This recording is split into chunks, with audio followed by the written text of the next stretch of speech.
All right, here we go. Here we go. Here we go. Here we go. I got everything. I got everything ready. What's up, Ohio? What's up, everybody? So, today is a day. Today's a big day. Today's a very big day. Based on guidance at around 0Z, and by the time the next outlook come up, we may have a 15% hatched moderate risk. The SPC has confirmed that we may see a moderate risk across the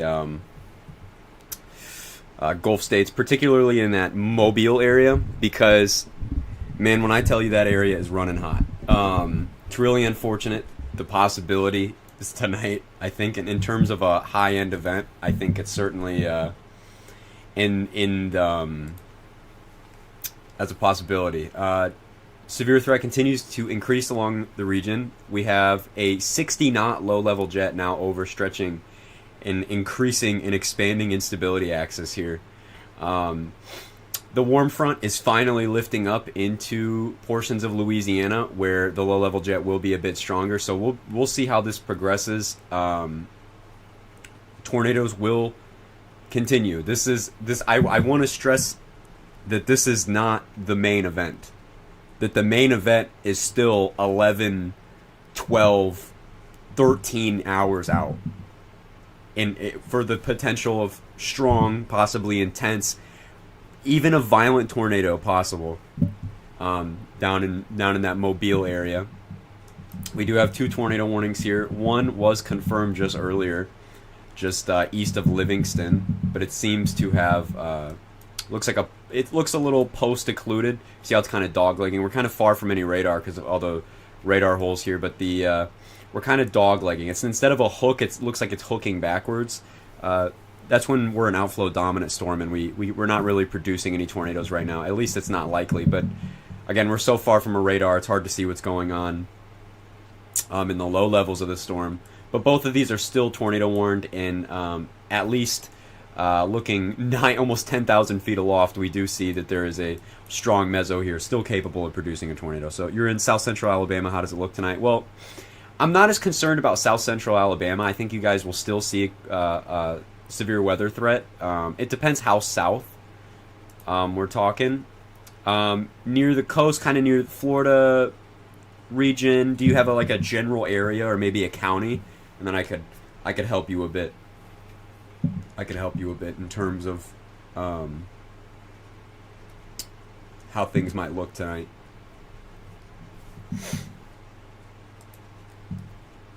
I'll bring up the ENJYOoe, and we'll just look at the most recent run. So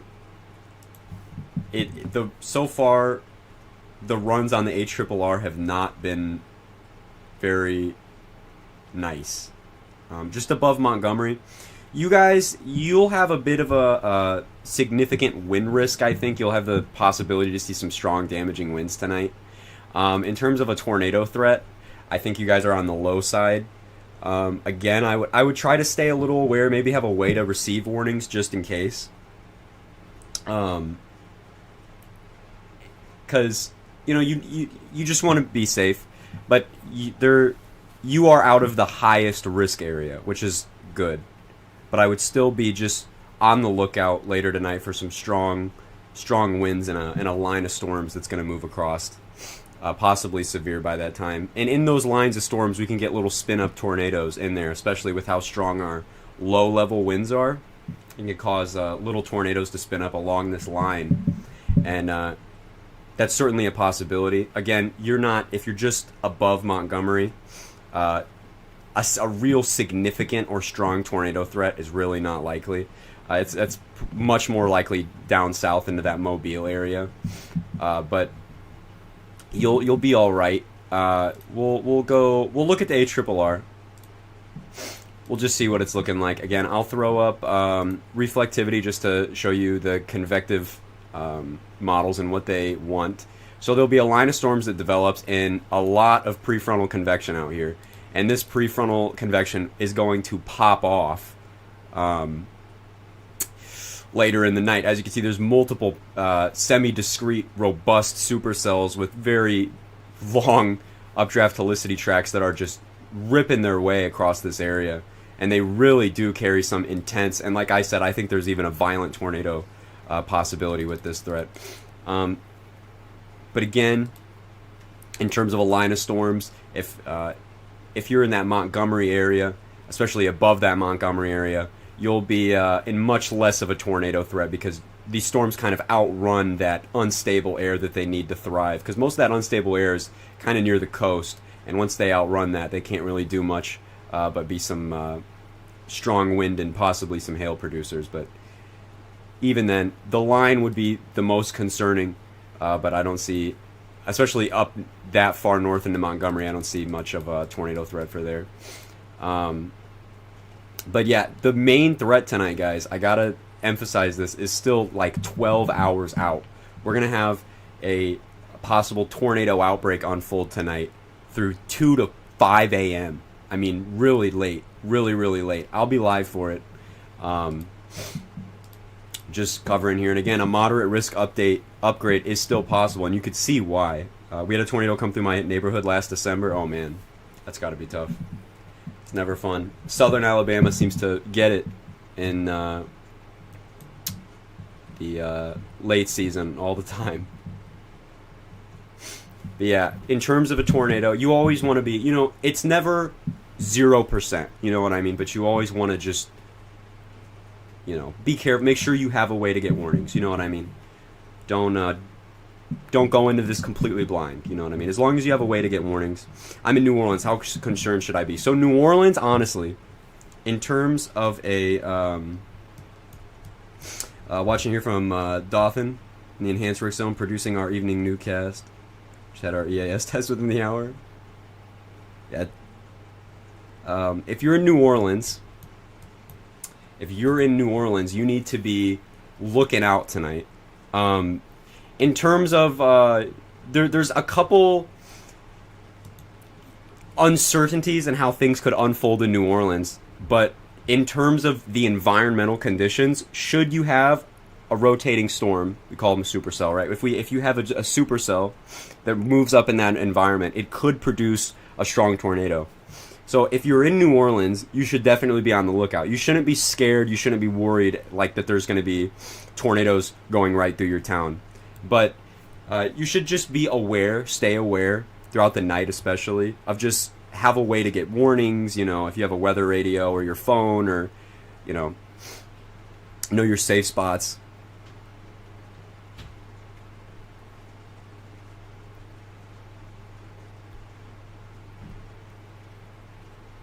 But New Orleans does have a fairly volatile atmosphere in that area. There's certainly a lot of unstable air that we'll see later. And the wind shear that we need for these storms to rotate and produce tornadoes is pretty off the charts. So you should definitely be aware. Again, the probability that you're going to get hit directly by a tornado, if one even occurs in your area, is so slim to none. But again, just have a way to get warnings, a plan in place, and just don't worry yourself to death about it. Just be consciously aware of it moving forward. Be consciously aware of it moving forward. And today's not the only day. We have tomorrow. We still have an outlook for tomorrow with the same probability of some strong tornadoes moving forward. So the same thing, you guys got to do your part too. You got to tell people that that may be in this north, south Carolina area, even portions of Georgia, Florida, far southeast Alabama. You got to do your job too. You got to let them know, because at the end of the day, sometimes if you hear it from weather people, you don't trust them very much. Sometimes that happens. People don't trust their local weatherman, right? If you tell them, that could be what they need to take it seriously and be aware of it moving forward. need to be concerned. They just need to be weather aware. They don't need to be concerned. They just need to be weather aware moving forward. But again, VHRRR has not. It's been so incredibly consistent with the cams in terms of discrete or even semi-discrete supercell thunderstorms here, rapidly intensifying off the coast, moving up into that Mobile area, and in an environment that is just ridiculous in terms of strong tornado potential. New run coming in now, and it'll probably show literally the exact same thing. And it is. It's literally the exact same thing. We see discrete or semi-discrete supercells ahead of the line, long UH tracks going right into that Mobile area. This is the freshest run, hot off the press, literally, and it's showing the same exact thing. So I would be on the lookout for that. Again, that New Orleans area, there seems to be a little convection slightly ahead of the line that may support tornadoes, but it's a little iffy on that New Orleans area. The atmosphere is there, but in terms of any mesoscale features, that could initiate storms, like, for example, like a confluence band or something like that, where winds converge and you can get thunderstorm formation, we're not sure that that's going to be in place. But again, it could always be. We're down south, that always happens, so. In Denton, North Carolina. Let me see where Denton's at exactly. I do think the North Carolina threat is a little on the conditional side. Same with the South Carolina threat. I do think he'll be fine in Denton. But here's the cities. Denton's a little in. He's in the 5 tour, so I mean, just let him know. You know what I mean? But I do think the North-South Carolina threat is a bit on the conditional side. I think that the wind shear is definitely supportive of strong tornadoes. We're still talking about that 70, 80 knot low-level jet, right? But in terms of instability, it's a little on the flip side. But we'll know more tonight. But again, these storms are still going out here in Texas.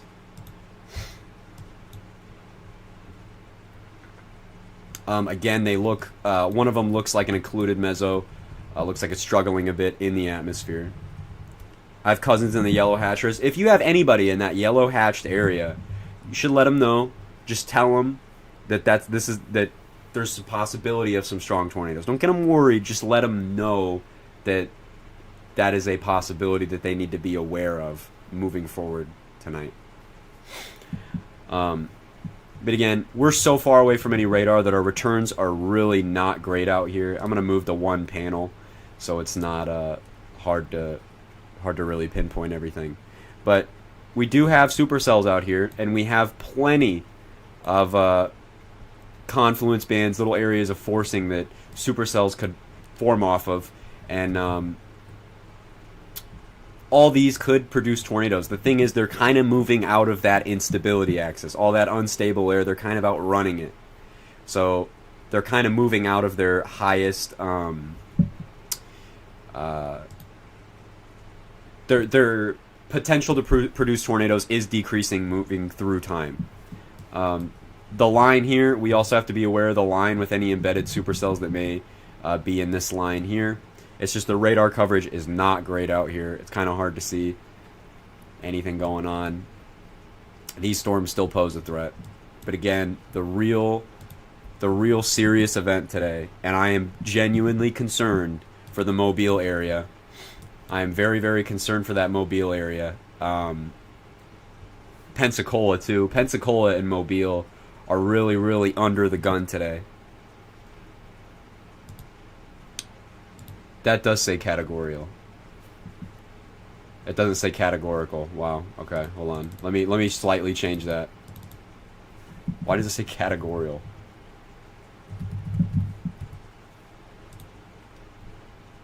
Okay. But yeah. I am really concerned for Mobile and Pensacola, Gulfport, those kind of areas for tonight. I really am. Again, we could still see the possibility of a moderate risk, and moderates are never good. It's a 4 out of 5 on the scale. It's pretty much as high as you get outside of a really upper echelon event. New tornado warning. Tornado warning has expired on the storm east of Corrigan. This one's going to move up here. Still looks like it's doglegging a bit. You can see the supercell structure here. And it's kind of hooking backwards. It's hooking in the way that you wouldn't want to see it for a tornado, at least. So the tornado threat is still a little muted moving up into Rockland. But again, the storm is definitely still rotating. And at the end of the day, there's a tornado emergency. Or tornado warning. Wow, not a tornado emergency. Not... That would be really bad. Tornado warning. Okay, so if you know anybody, if you are in this area.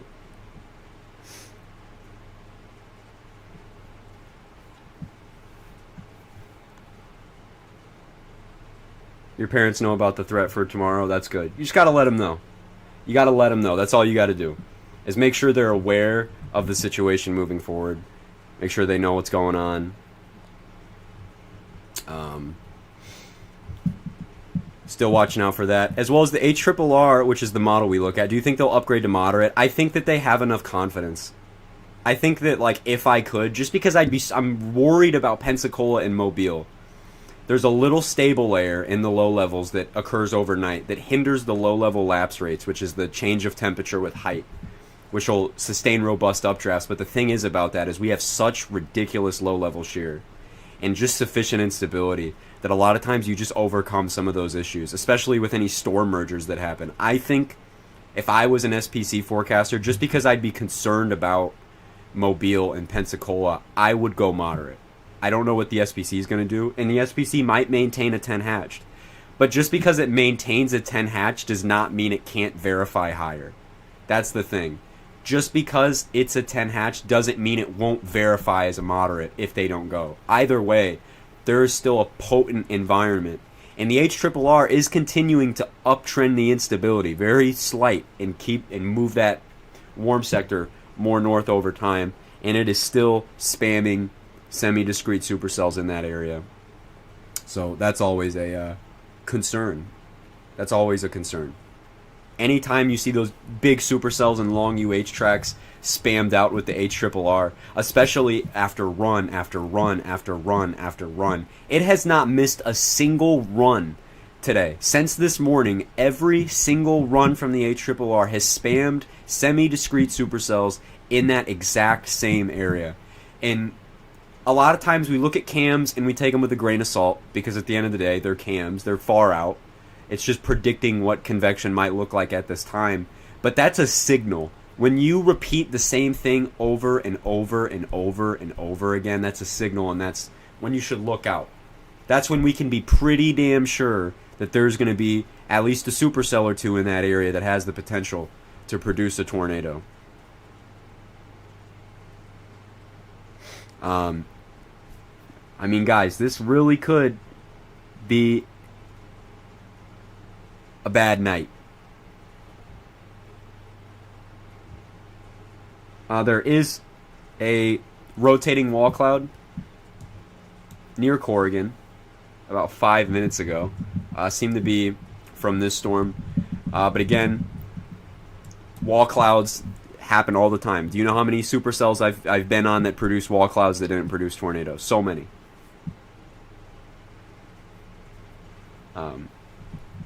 The storm, though, does look to be transitioning. Seems like it's undergoing some sort of RFD surge. We've seen a little increase in the velocities, I'd say. And it's still doglegging a little bit. But I feel like it's trying to push out a little more. So tornado threat, I'd say, is definitely increasing a little bit north of Rockland, west of Brooklyn here in Texas. I'm in the 5% area. You just got to be aware. You just got to be aware of what's going on. Have know how you're going to get warnings. Have a safety play. Like, know where you're going to go if there's a tornado warning issued, that kind of thing. And there are severe thunderstorm warnings popping up in areas of Louisiana, but they are for very clustered storms. Again, the tornado potential with those is very muted. They're still very elevated for now.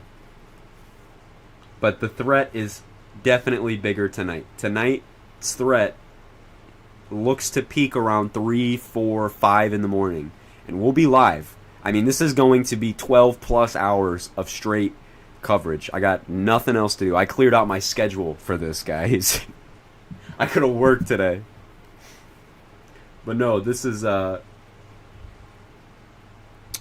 something to be concerned of. Seriously, I see that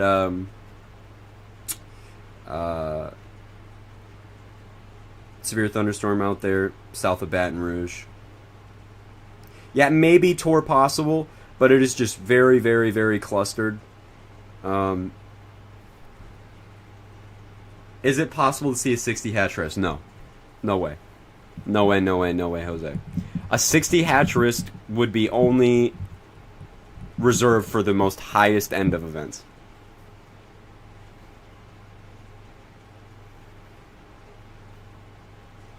And I did, tomorrow I'll be live too, same thing. I'm less concerned about tomorrow than I am today. Because, I mean, seriously, tonight, I keep saying it, but it is a, it's serious, it's serious. It's serious through tonight.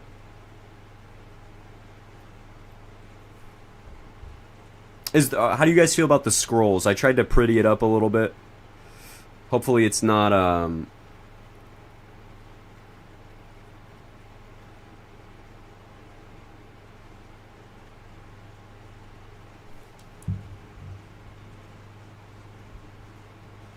it's saying water spout?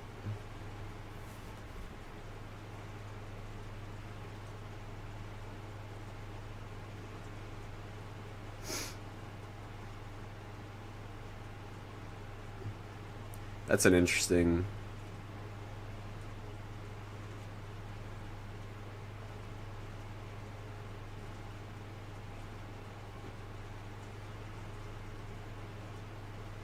I see a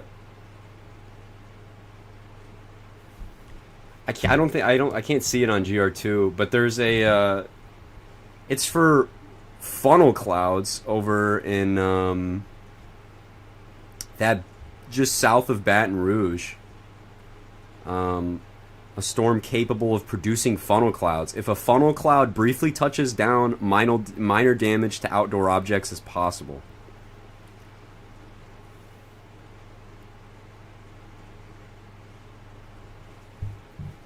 Again, we are a bit removed from that. I mean, this is terrible radar coverage. It's so bad out here. Closest thing we have is Clicks, and I think Clicks is down. Yeah, Clicks is down. The terminal's too far, which is unfortunate. But again, this storm does not have access to the same instability. It's very clustered. But again, with low-level shear that we're seeing, I mean, anything. But we are a very, very clustered... It's very, very clustered. It's hard to see anything, hard to identify anything. But again, low-level shear today is literally off the charts. But again, we are not... The unstable air is just a little more south. At least the most unstable air is a bit more south. But there is a flash flood warning for Lake Charles in that area. And there is some flooding. We'll go back over here. Go over to Capo. We're kind of close to this storm, which you'll be able to see a lot better, yeah.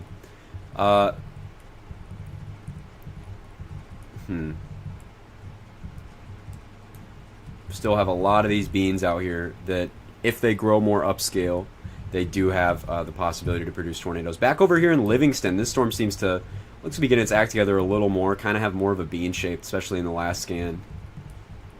Seem to have some inflow as well. It is just rapidly coming here. It looks a little folded, a little bit of contam, but I imagine that is actually inflow.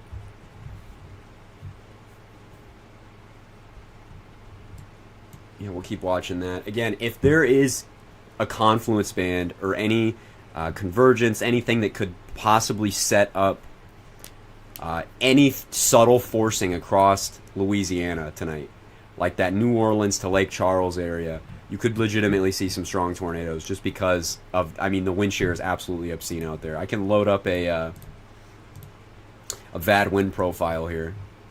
and just show how actually ridiculous the wind shear is. Right now, we haven't even moved into... This is not a bad wind profile. I have so much stuff on here.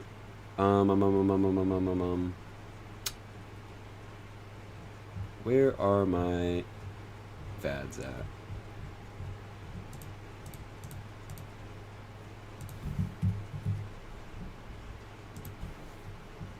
Alright, we can pull a VWP photograph, which basically just lets us know the wind shear in the area.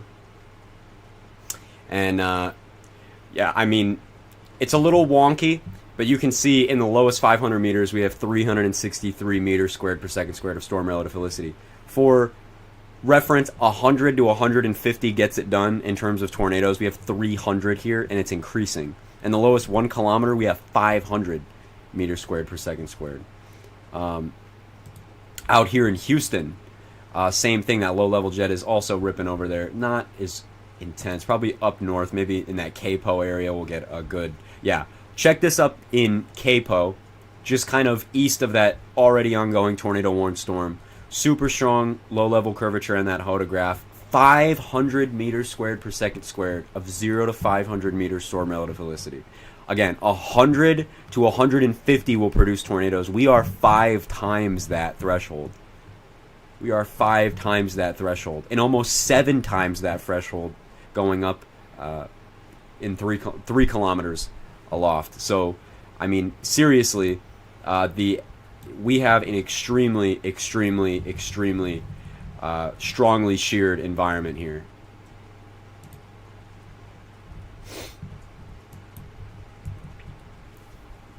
Like this will be problematic when it overlaps with instability, and it will strengthen and overlap with... Oh man, that's the 20Z Hodo. Where's it from? Oh, LCH. Oh man. Oh man, that is rough. Again, there's not a lot of surface instability.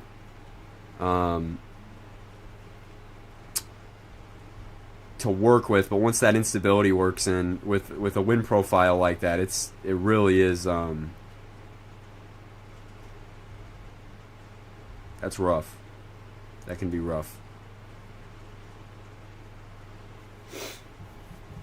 That can definitely be rough. I can't read Hodos to save my life. Just know it's a that's not good for... Well, it's very good for tornadoes, that's for sure. I'd still be watching this storm out here. This storm right here in the New Willard area, just east of New Willard.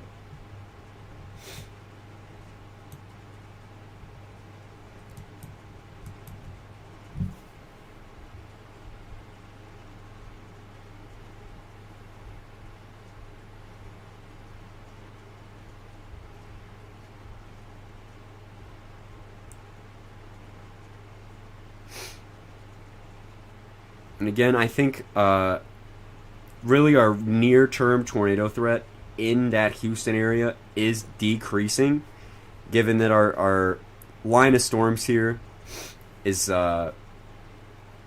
way behind a boundary, so they have no tornado production. Our line of storms that's back here doesn't have any type of tornado production. It's just literally not possible. These storms are behind a boundary that has undercut them. And but you could get prefrontal supercells out here ahead of the line. I'm not sure how confident I am in that actually happening, but the nearest term tornado threat I think exists in any of these bands here that are producing convection, especially in such a strongly sheared environment.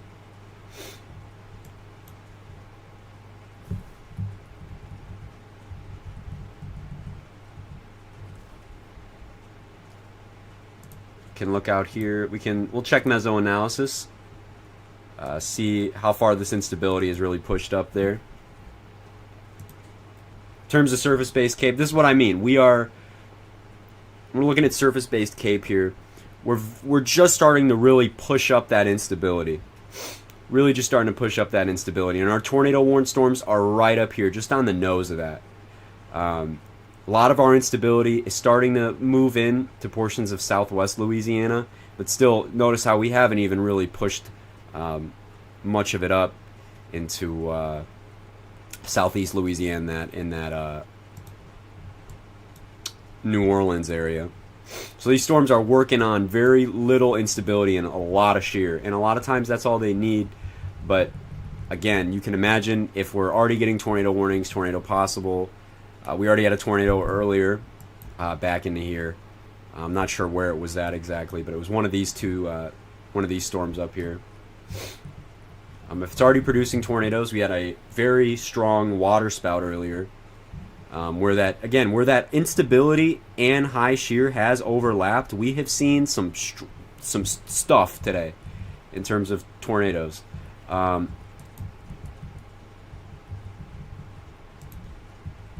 at that. It kind of looks like our supercells right here is gearing up. Looks like it got a little better in the last scan.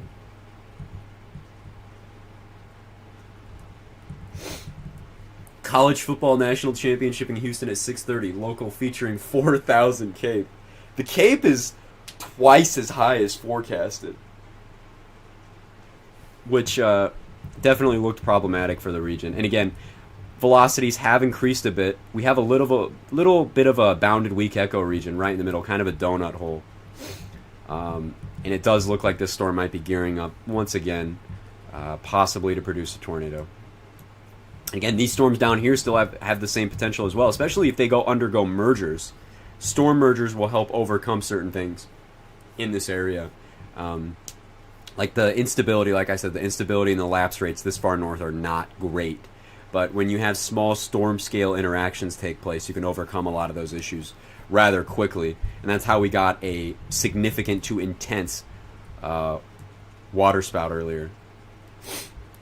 Just south of New Iberia, actually, off the coast of Louisiana.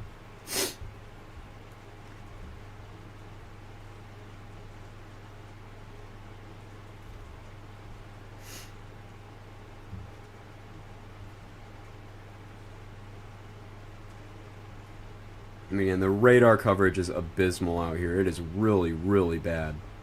It is really bad out here.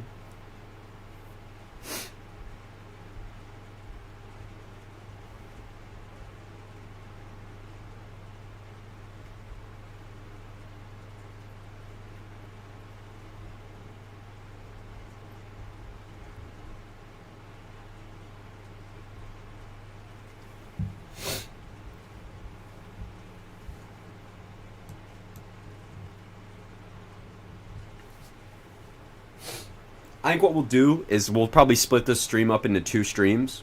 New mesoscale discussion. Where did that pop up at? I don't see it. It's not popped up on here yet. Link it so we can check it out.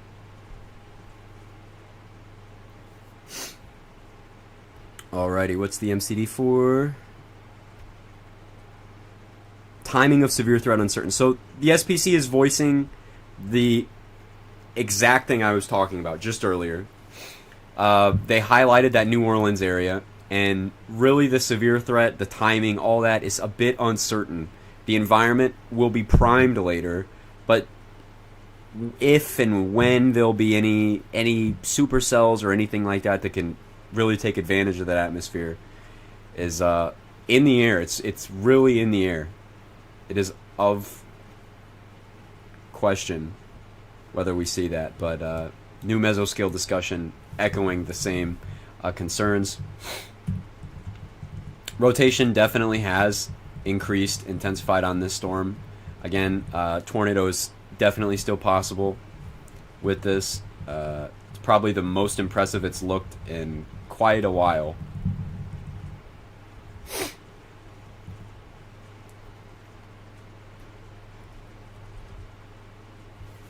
The legendary storm chaser's back.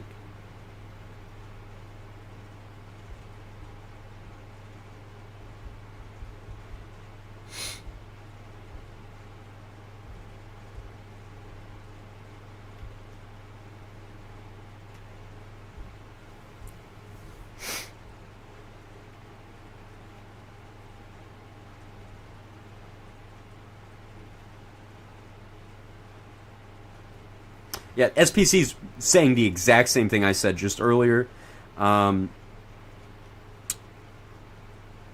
The atmosphere will be primed for tornadoes, but the HRRR and satellite imagery show very little in terms of robust convection. I had no idea Clicks was getting replaced. It is like the worst day that it could have happened to. That's what sucks. Literally the worst day. We have, what is this, a considerable severe thunderstorm warning up here. And up near Hattiesburg.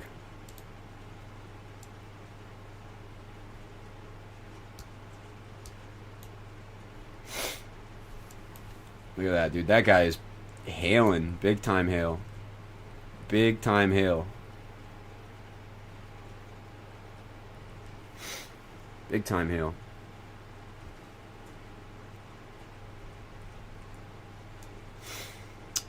I mean, just yesterday, KEVX was down too, and that was trash because it was like, that would be terrible because then we'd have a radar hole right in here where we could see some intense tornadoes tonight.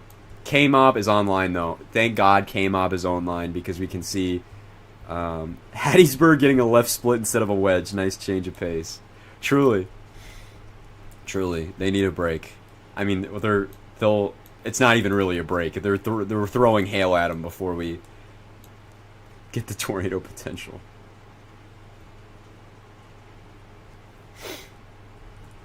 All right, we'll see about that. Yeah, and rotation is still increasing a bit, but it looks the storm might be struggling. Are you surprised they stuck with the enhanced? I'm not at all. If they were gonna upgrade to moderate, it would be at 1Z later today. Or 8 p.m. The 8 p.m. At least in my area. I'm not surprised. But again, they have mentioned past two outlooks, as expected, that a moderate risk upgrade is possible. There's a town in Mississippi named Quit, man. That's just the most depressing thing. Just keep an eye on this storm.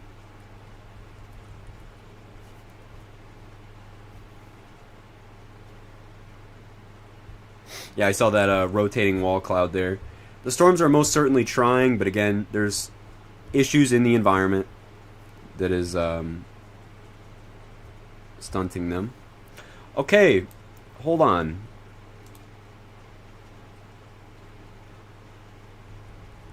Scratch almost everything I just said about New Orleans. We likely have a tornado on the ground moving into New Orleans. Scratch literally everything I just said. Look at the terminal radar here. Look at the terminal radar here moving up near Supreme. Right in there. Right in there. In that, looks to be that New Orleans region. Look at that up there in Supreme. That is definitely concerning. Bungus, you said you were in New Orleans, right? There's likely an unwarned tornado ongoing. Where are you at in New Orleans, my friend? It's pretty west of New Orleans, but I would definitely be looking at this. Look at that. Tornado likely ongoing right now, just east of Supreme. Still not warned, but look at that. Look at how fast things have changed. Literally, it literally is. Look at how fast things have changed here. Tornado very quickly wrapping up. Luckily, we're going and moving closer to a terminal, so we're getting high res data of this. Still not tornado warned. Favorable storm mergers have put this tornado here. It is likely a tornado ongoing. Again, in this atmosphere, I'm a little surprised up here that this would happen, given it looks a little elevated. But this is really doing it. This should really be tornado warned. I'm not sure that this would be very short-lived east of Supreme here, west of Chack Bay, south Vacherie, south of St. James. But that is very convincing. Look at that. Nice inflow cut here. How are you seeing this? It's on the terminal just kind of west of New Orleans. Look at that, very quickly wrapped up. I'm quite surprised that that actually even occurred, but yeah, this is problematic. This is likely a tornado ongoing.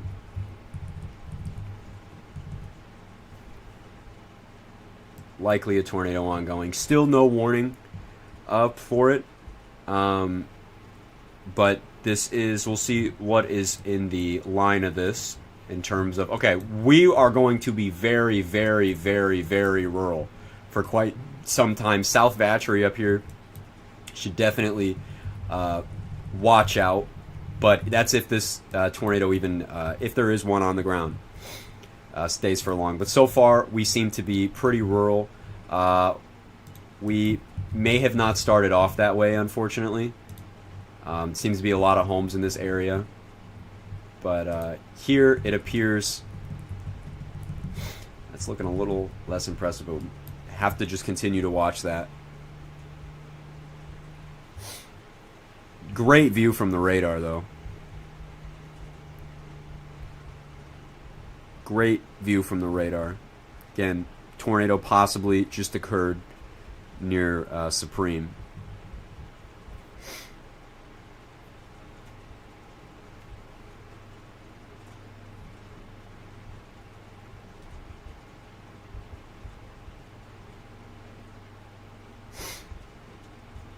Stream die for, is stream dead?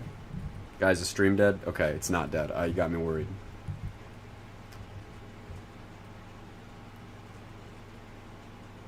Now, this is something to watch as we move into that New Orleans area. This may be just a quick, brief spin-up. I mean, it's a pretty solid embedded supercell right in there. It is getting really garbled and hard to totally see what's going on in there. But, yeah. Back here, definitely wouldn't be surprised if there was a tornado on the ground. All the tornado warnings have expired in this area, but there is a lot of concern for either an ongoing tornado, and if at least not an ongoing tornado, we have a very strong RFD surge here that's packing winds of 60, 70 miles, 1,000 feet aloft. But again, that can very quickly mix to the ground, and you can have serious straight line winds near the surface here. So regardless of if there's a tornado or not, there's very, very strong winds here, east of Supreme, west of Chack Bay, out here west of, very west of New Orleans. Again, the instability is very, very poor out here, but, you know, storm mergers and things like that can help your storms in subpar conditions. We can look at mixed layer cape, and there's definitely more mixed layer cape that the storm can ingest over into this area. In terms of a low-level jet, however, you can see that it is absolutely ridiculous. We have 60, 70 knots flow overlapping this area, so very, very, very strong low-level shear to work with. I'm a little less concerned about this. There's still fairly broad rotation. Again, and this may wrap up. You can see that it still has the ability to make a nice clear inflow region and plant another tornado, assuming there was one on the ground. But again, this is imminently the most concerning thing.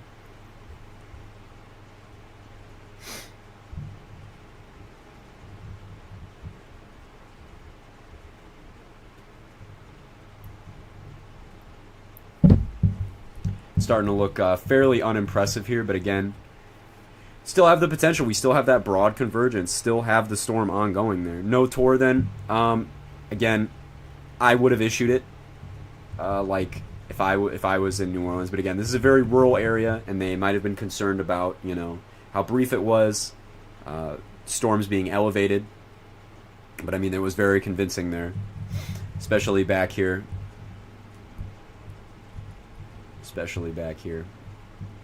Very strong rotation. We're pretty far from any radar where we could see this very reliably. Can't see from clicks. Try to see the storm from Lake Charles here. And it is just garbled. It's impossible to really see anything. We can still see that rotation near Supreme using the radar here, but the terminal is really saving us here. Terminal is really saving us here in terms of what we can see. Seriously, check that out, man. That is very... That was something, man.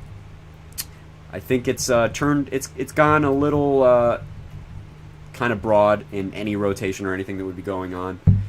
Definitely packing a punch in terms of wind gusts here. But tornado threat is will continue to be a little on the unsure side here.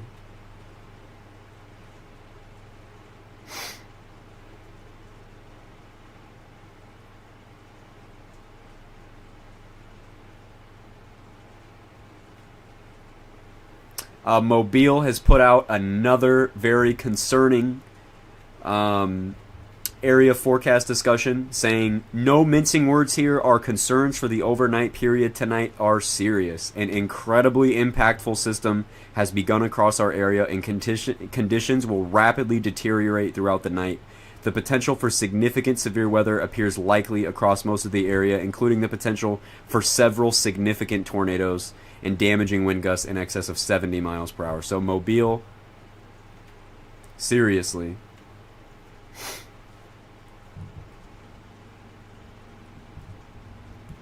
needs to be on the lookout.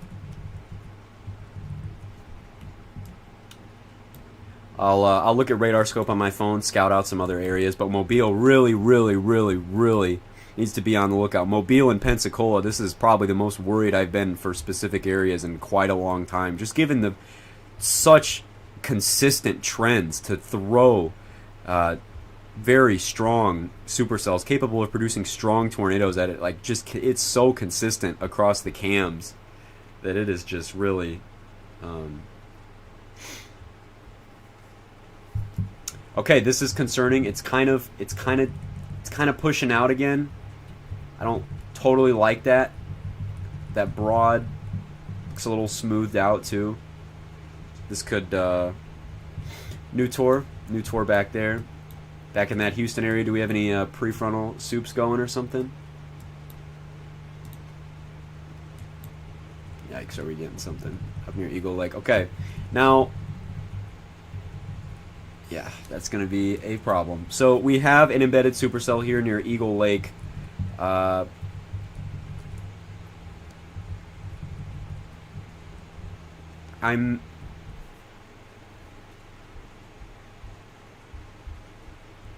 unsure of this storm's progression in terms of producing a tornado. It does appear to me a little more on the elevated side, I'd say, especially because it seems to be pushed a little behind the boundary. But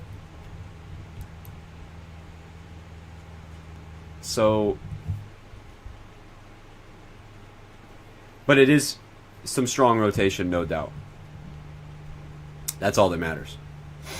That's all that matters. But I'd be unsure in its evolution for tornado production here. And it is... We're so far from any radar. We're not getting the best radar returns. I just hope they didn't, like, warn. Oh, man. I mean, these soundings are pretty ridiculous.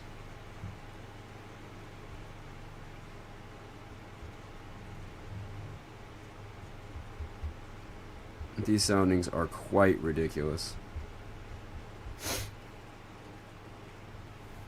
Yeah, be on the lookout for that. I'll keep my eye on the other one back in that New Orleans-ish area. Again, just to make sure that that storm behaves. And it does look like it's trying to produce a tornado again. So both of those storms definitely need to be watched. This one up, again, this one here, Eagle Lake. Pretty strong rotation on it. But we are pretty far, so we're just kind of reading upper levels of the storm. But yeah. Boom. Not great. As expected, I didn't think this storm to be, very like it would hold on very long, especially because it's pretty much almost behind this boundary. Very clustered convection, looks elevated. Unsurprising. Again, tornado warning is still there, and there is rotation regardless. But a bit unimpressive in terms of a significant tornado threat coming out of this. Now that could change, but for now, I'm a little more concerned regarding this one. I'll flip back if needed. Wow, is this... we'll have to de-alias it again. And look at that. It's still pushing out. Still have a very strong surge here.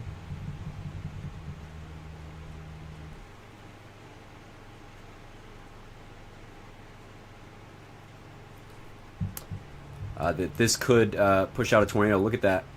All these reds here. All these reds are flowing into the circulation here as it bulges out here. And it is trying. It is certainly trying.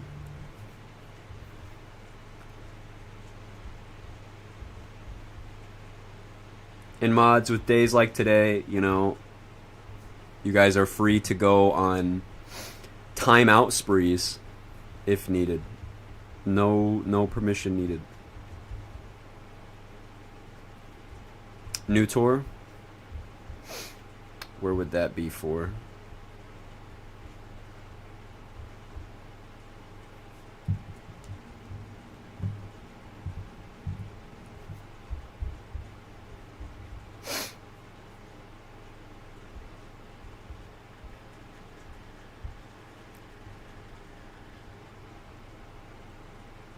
Yep, it's for this storm right here. It's for this storm right here. There we go. Just appeared. Yep. Tornado warning now for this storm.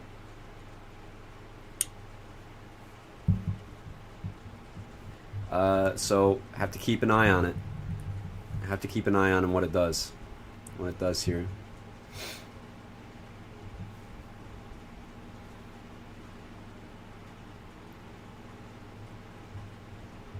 Tour for near me. Again, this is still quite some time out from New Orleans, but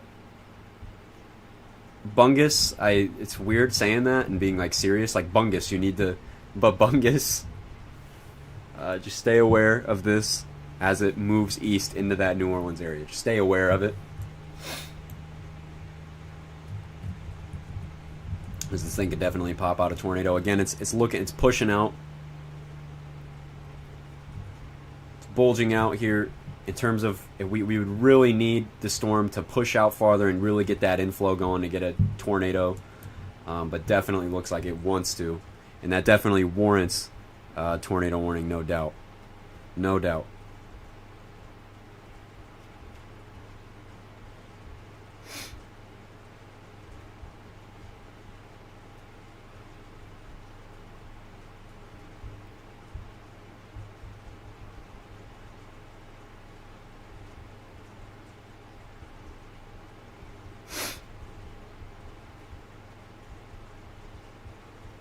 I'm really interested to see what the SPC does in terms of outlook later.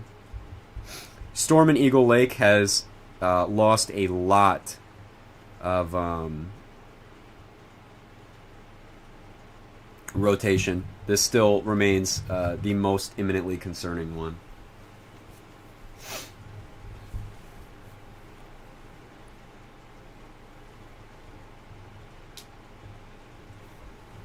What do you think is going to happen when more instability and surface-based K moves into Lake Charles? So again, I honestly can't tell you.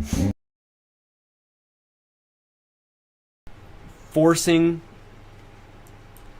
if you have a forcing mechanism, you will have discrete supercells and strong tornadoes in that area. But again, that's such an if, because we're totally unsure of that. Once that instability moves in, you still have the line that pushes through. Once that line starts to eat up that instability, it'll probably be a little more surface-based. And then QLCS tornadoes will be for sure possible. But in terms of once the Cape really moves in, Kind of unsure. This area in here is really tight. New tour. Where's the tour at? For Kenner. Not sure where Kenner's at. Takes time to update.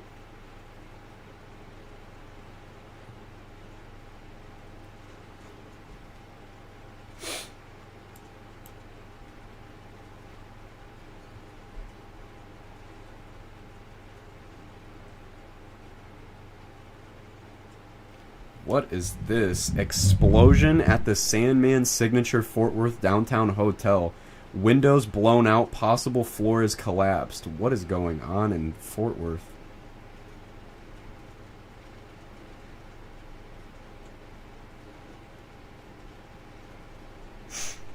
I see that, or wait, hold on. I do not see that new tour yet. What? Yeah, apparently there was an explosion at a hotel in Fort Worth.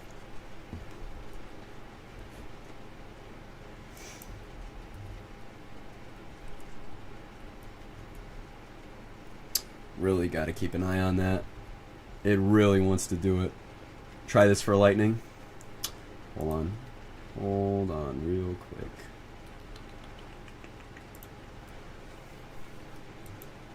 Because I have this, it's fairly old. What I have, let me grab that.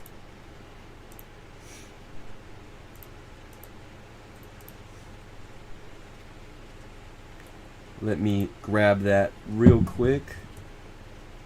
Put this in my place files.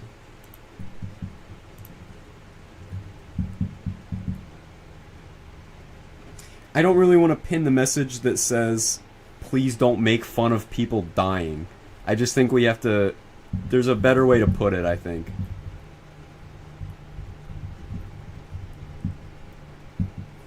If you guys can formulate a better message, it's a little less don't make fun of people dying, then that would be.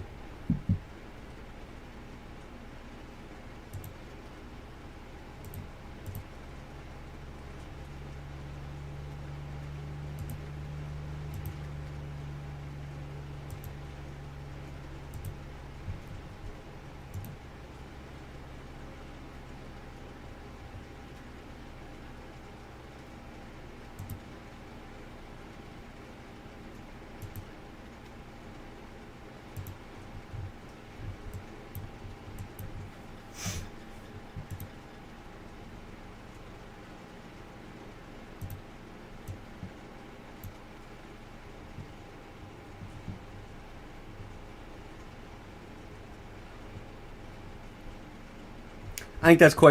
I feel like it sounds a little attacking. You are not. I just, don't make jokes about life-threatening situations and serious stuff that is ongoing. You know what I mean? Why are my...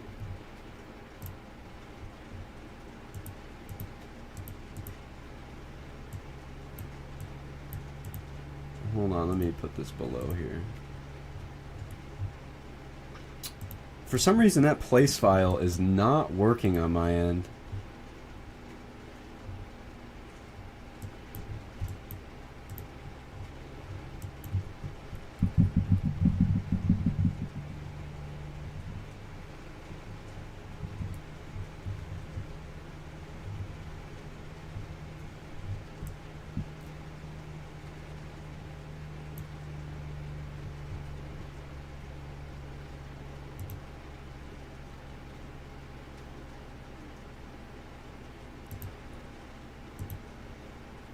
Keep this one up real quick. Alright, boom. Again, this still raises concern. Falling right in the mesoscale discussion, just letting you know that these guys are geniuses at the SBC.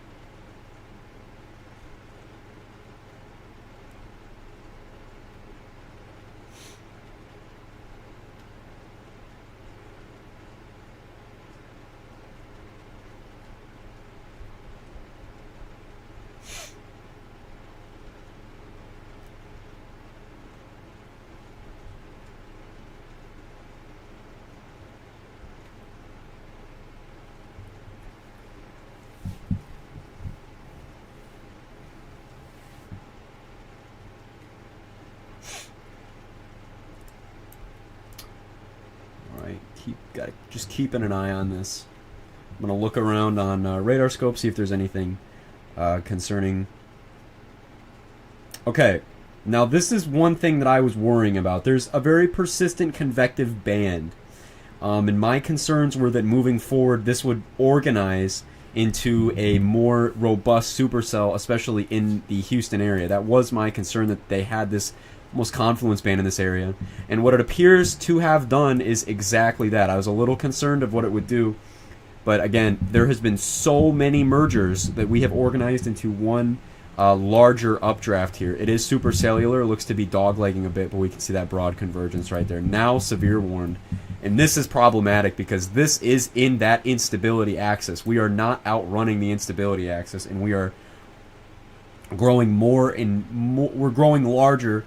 We're ahead of the line, and we're entering an area that has even more wind shear to work with. So this is certainly problematic downstream in terms of tornado threat. And with these continuous storm mergers, very quickly we could kick off tornado genesis and put down a strong tornado. Just given the wind shear in the area, seriously.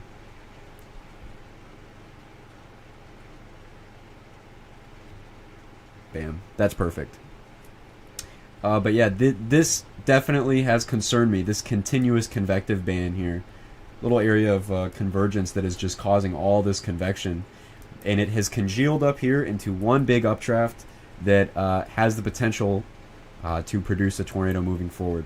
This thing is a supercell, by all means, disorganized for now, but once it organizes, and if it organizes in time before the line gets here and undercuts it and kills it, this will be problematic. This will be problematic. So I'll keep an eye on that. Alias it here, but we have.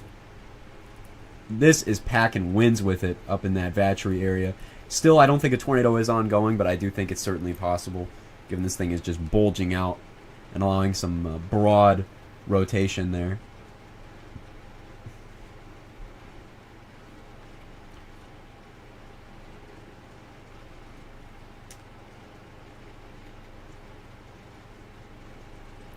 Okay, and in terms of the...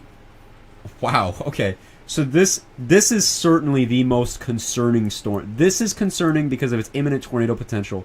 Long term, speaking long term, this storm is extremely concerning for what it may do moving forward. Very, very, very, very concerning. I'm going to bring up the significant tornado and violent tornado parameter here just to give a view on the conditions downstream of this storm and what it is, what it could do. Where is... Check out the violent tornado parameter, okay? This is the storm of most concern out here near the Houston area. Right there is that. The storm is sitting in almost the completely maximized area of violent tornado parameter here, almost in the bullseye of highest conditions. And the concern was if you had a discrete supercell or something in that area, that it would be able to eat up the conditions and just go berserk out there, given what it could do. Okay, now this is out here. This is northeast of Houston near Sour Lake, and it is still pretty disorganized. It still has some time to go before it really gears up and gets ready. But guys, it won't be very long, especially because this thing is really getting itself together. The hope is that this outflow boundary pushed out by this line here will get it and really kill it, undercut its circulation that it's developing. But this thing here is sitting in such a perfect environment. It is really in what, it's really not where you want that to be. We can look at the surface-based cape here, and it's in 3,500, 3,000. It's sitting in 2,500. It's sitting in 2,500 joules a kilogram of surface-based cape here. It is just sitting in it. We can look at mixed layer cape here, and the same thing. It is just sitting in an atmosphere of 2,500 joules a kilogram of mixed layer cape. 1,000 gets the job done. We're 1.5 times the needed threshold to get that done. This is genuinely so concerning here as this thing continues to develop. Last few scans, you can see it's pushing out a little bit of a forward flank there. Look at that. Pushing out a little bit of a forward flank, getting itself more organized. We're getting that. The updraft of the storm is really organizing itself, guys. I am truly concerned for this storm here, for its long-term tornado potential. And we see storms, they a lot of times they'll turn a little right, or they'll turn a little right in accordance to their northeast storm motion. So areas north of Lake Charles really need to watch out. DeQuincy, Reeves. I mean, because in terms of long-term tornado threat, this thing has... Once this thing consolidates into one main updraft, once it gets really organized and going, this thing could do some really bad stuff. Just we've seen this happen before, you know, where we have a lot of bubbly convection, and it just takes off. This is going to be very problematic moving forward. It's seriously sitting in such a good environment. Was this the one you're talking about? Yep, Reed is talking about that. It is this supercell. All right, dude, it is really getting it's really getting its thing on here. So again, seriously, we need to be really watching this storm, because this thing could pump out a strong tornado here west of Lumberton, north of Sour Lake, north of Beeville Oaks. I mean, if you know anybody here, if you know anybody along this general area, and even downstream, north of Lake Charles. Oh, thank you, Goog. Put that in there. But again, this thing has some serious tornado potential with it. Seriously, it has long-term, strong tornado potential, potentially even long tracking potential, if it stays discreet. Stays discreet out there. It is just worrying what this thing has the potential to do, because it is just renegade. It's literally the only thing out here in an environment of, I mean, it is just super unstable out there. It is really, really good for tornadoes, and it is just, every scan is just organizing further and further. Again, we're starting to get that broad convergence that I don't like, and that reflectivity. We're kind of doglegging a bit, but all it would take would be an RFD surge, and we're game on. So look out for that. Luckily, the storm, it's really catching up. The hope is we get it in time, but that's not a guarantee whatsoever moving forward. All I'm going to do is, this is going to be off just for a couple seconds. I just need to grab something really quick. And then I'll show the radar once again. Just need to turn that off really, really, really quick.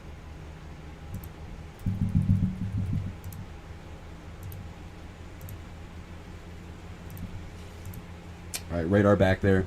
But yeah, seriously, this has all of my concern here, especially in the environment that it's in.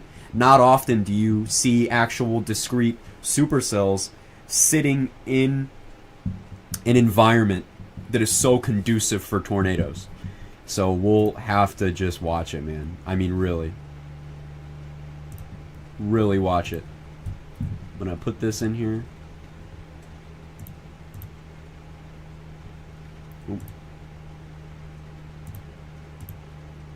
Oops, hold on. Hello? Hello? Mr. Place File? Mr. Place File? My other one's turned off. That's weird. This one works fine. Not this one. Huh. Keep that one on for now. That's weird. I think I tried to use this before. They're very finicky, but look at this thing on satellite. The photographs are very impressive. Yeah, the photos out here are very, very, very, very impressive out here. We'll go back to the terminal as this thing... It takes a minute? Oh. Oh, yeah, because it's for 20 minutes. Duh. That's goofy. That's my bad.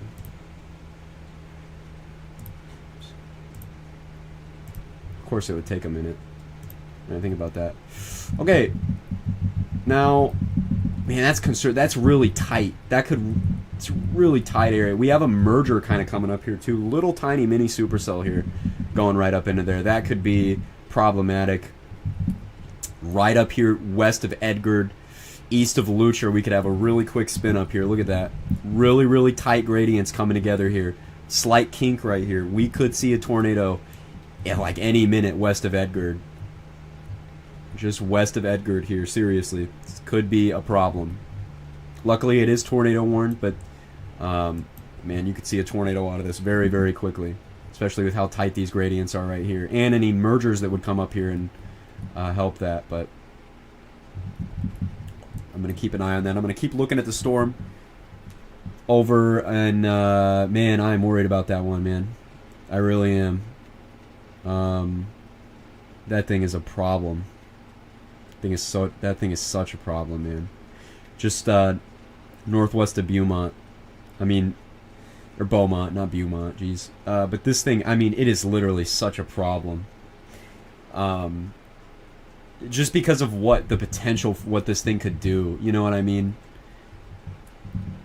Again, we have increasing velocities here.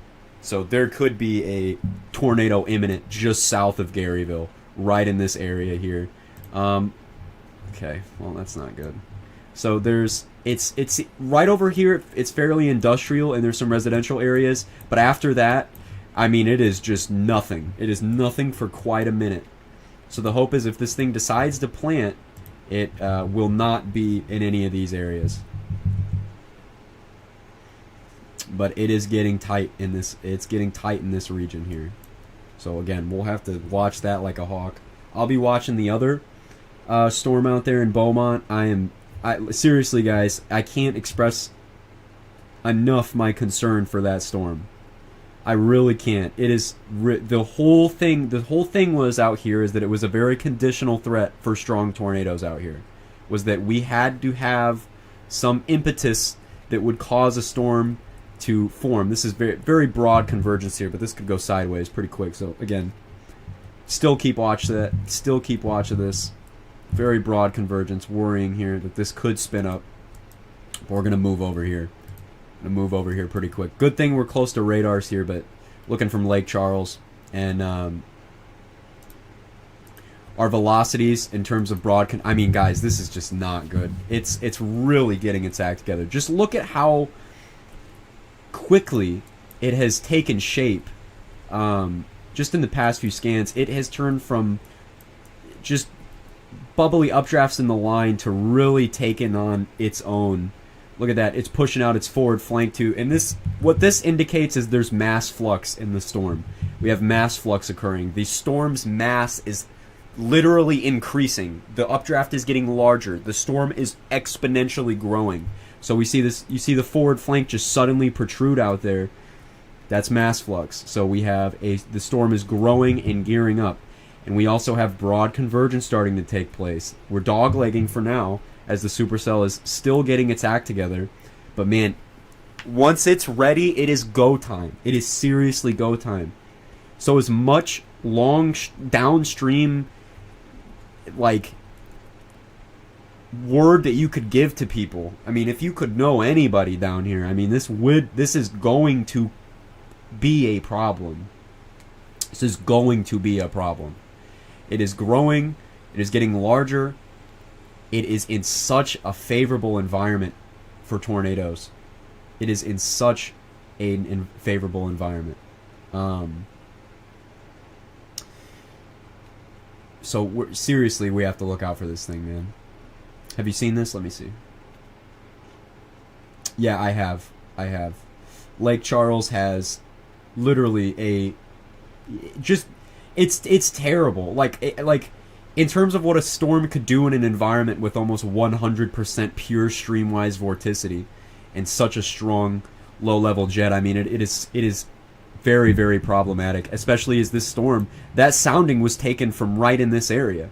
We're in this same environment. And it's moving into an environment that is even more highly sheared, as it has so much instability to work with, guys. This is enough and more for this storm to play with, essentially. It's just stacking it on at this point. Again, this is seriously... I'm so worried for... You don't usually see a violent tornado parameter that high, and with convection for ENJYOoe might cut out. Can you guys hear me?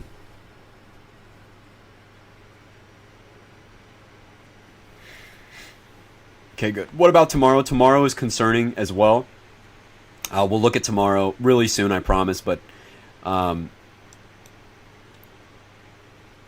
man, guys, this thing is seriously.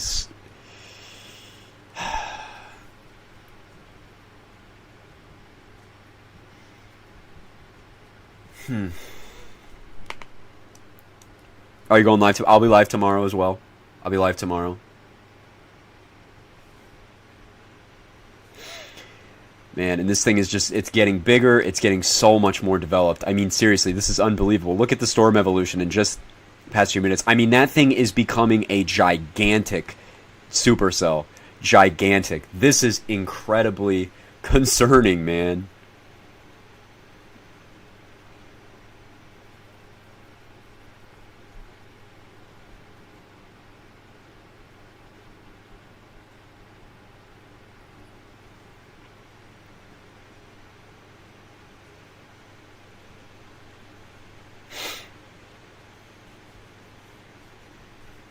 Terminal getting tighter. I'm still looking at the terminal on my phone,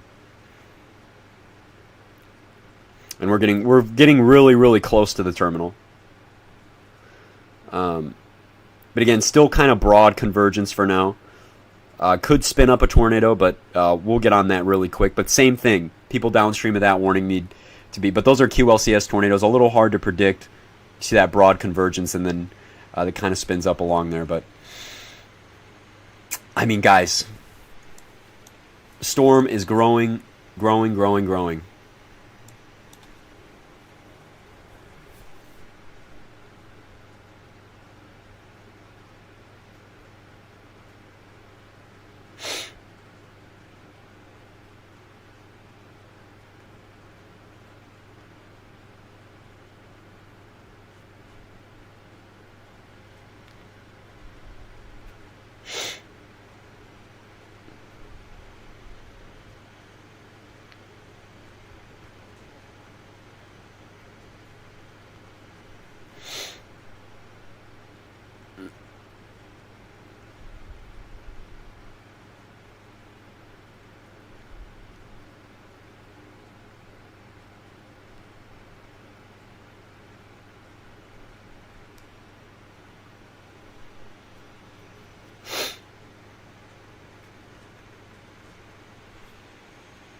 I'm so concerned.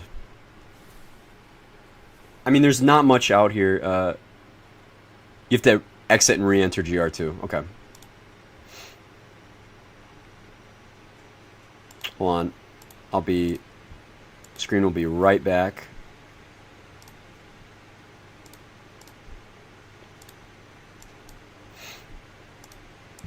Alright, we're going to go back here.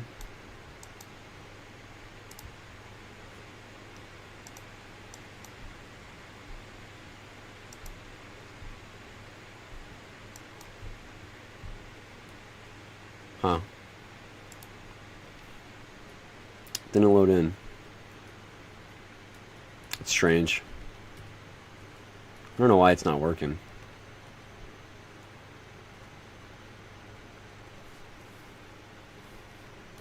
Maybe I have to wait right after exiting as well. The SRH for that storm is now reaching like 400 meters squared per second squared. Yeah, it is a very, very, very high-end environment out here. And it's clustered in, again, not crazy out here just yet, but I like am genuinely very, very concerned.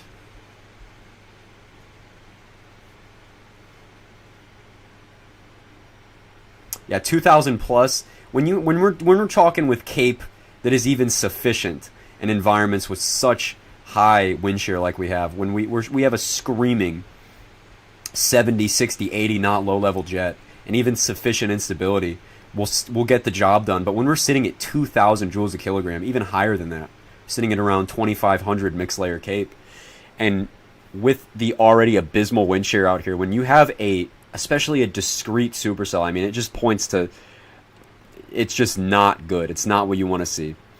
This is really catching up to it. Again, the hope is this really gets it in time. The hope is that it gets it in time. But it is getting there. It's growing. The storm as a whole is getting beefier. We'll go back to the terminal, just check it out, see what's going on. Here. Again.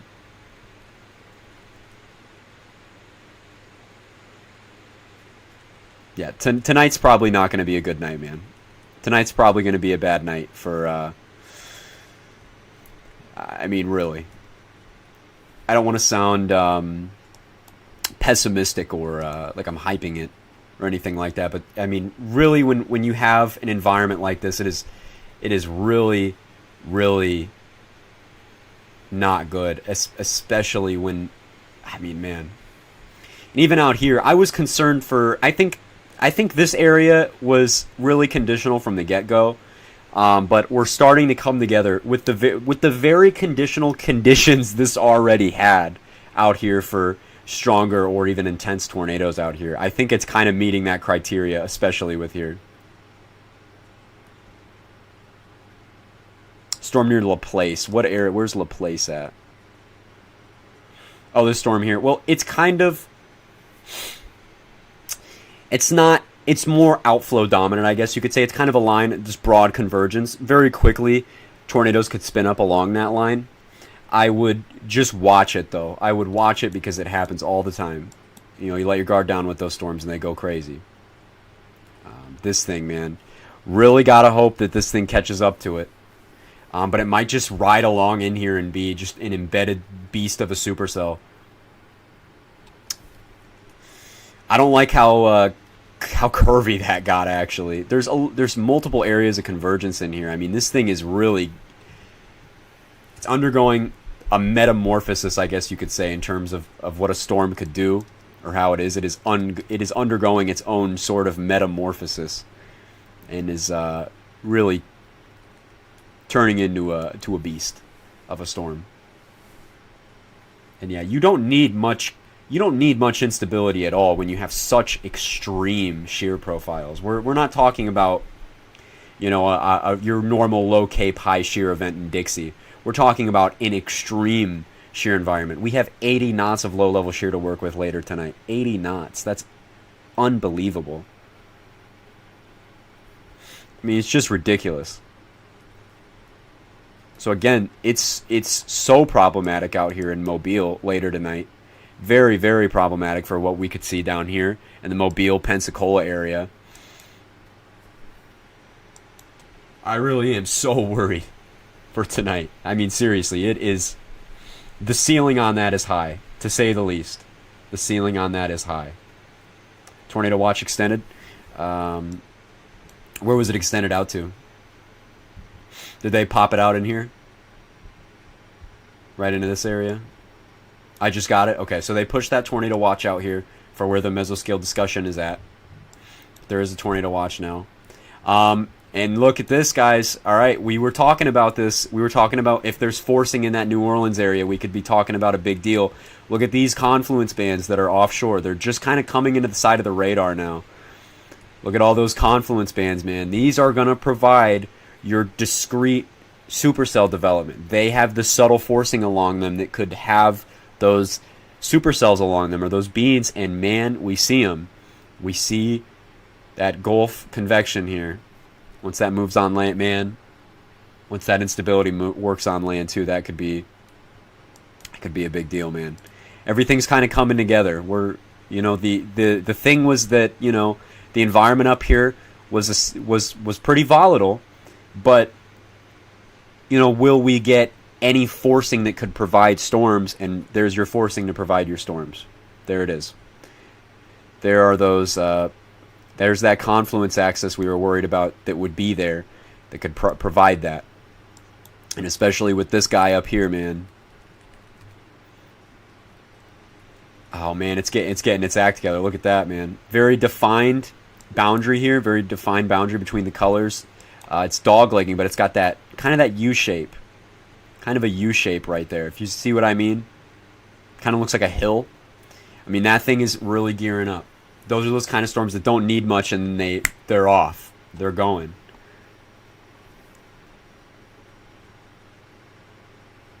Seriously got to keep an eye on that. I think we'll look again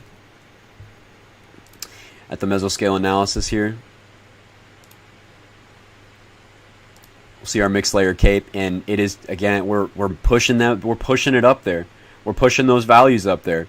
We are gonna start cooking, man. We really are gonna start cooking.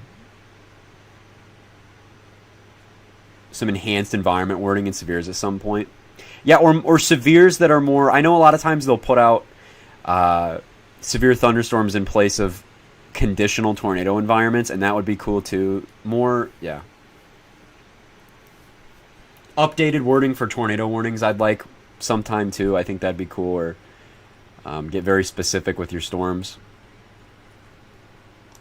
There's that boundary from this storm that's getting pushed out from the lines here. From the line of storms here. The hope again is it catches up with this thing before it can really build itself up.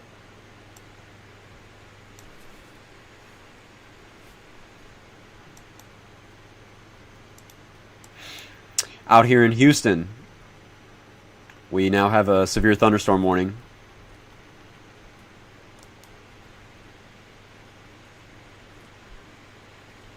For Houston as the line approaches. Down here, we seem to have almost looks like semi-discrete supercells here. El Campo down, and these are going to be your hailers. These are going to be big-time hail producers. The tornado potential with these is not great. Look at how defined that is. Look at that. Where all these supercells are on. And look, they're all behind it. So tornado threat with them is like near zero. What's up, Flackjack? I literally, I know I've been saying this a million bajillion times, but this thing in this environment is not what you want to see. Luckily, I think it might. I don't know, man. But what you can also have is boundary-aided tornadogenesis. When these lines of storms come and interact with these supercells, sometimes you can have some wacky things, like very brief, intense tornadoes that just pop out of these storms because of their interaction with boundaries. Man, just have to watch it. Have to watch it.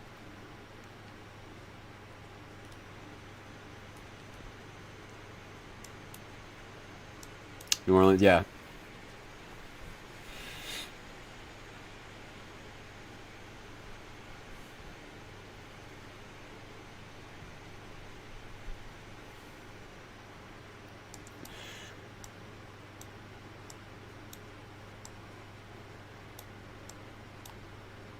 I'm really concerned now, man, because the thing is, I didn't know if there would be any continuous of any way to get discrete supercells up here, but now, I mean, we see where they would come from.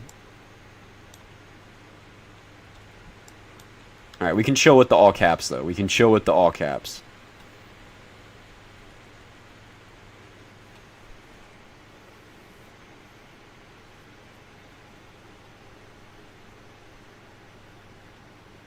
But I do see the Tornado Watch extension on Twitter.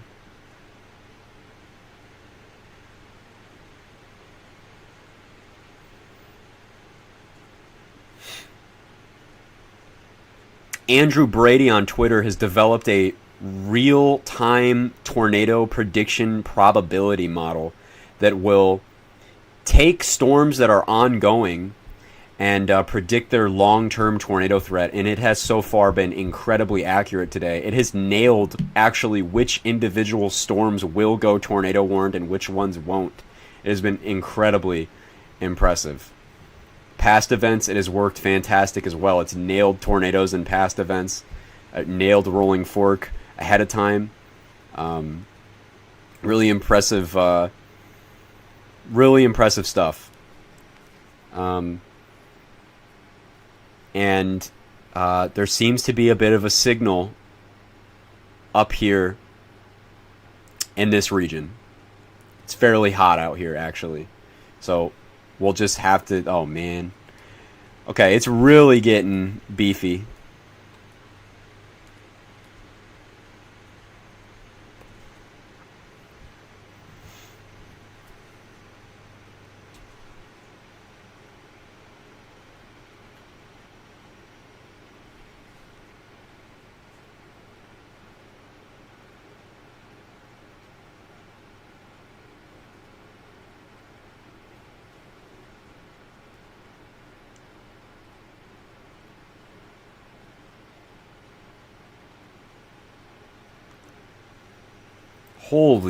Holy hell. I just saw that, Eagle. Oh my god. The lightning production on this storm is just obscene. Like, this is ridiculous. There is so much lightning with this storm. But, I mean, it's a big storm. It's a big storm, and there's a ton of updrafts going into this thing. I mean, it is really working here. It is really working here. We got tops almost around, what is that, about 50,000 feet up here. So this is a huge storm. This is a big, big, big storm. We can see that, we have a lot of individual updrafts in here. A lot going on. But it is getting its act together, and the lightning production is just ridiculous. It's actually just ridiculous.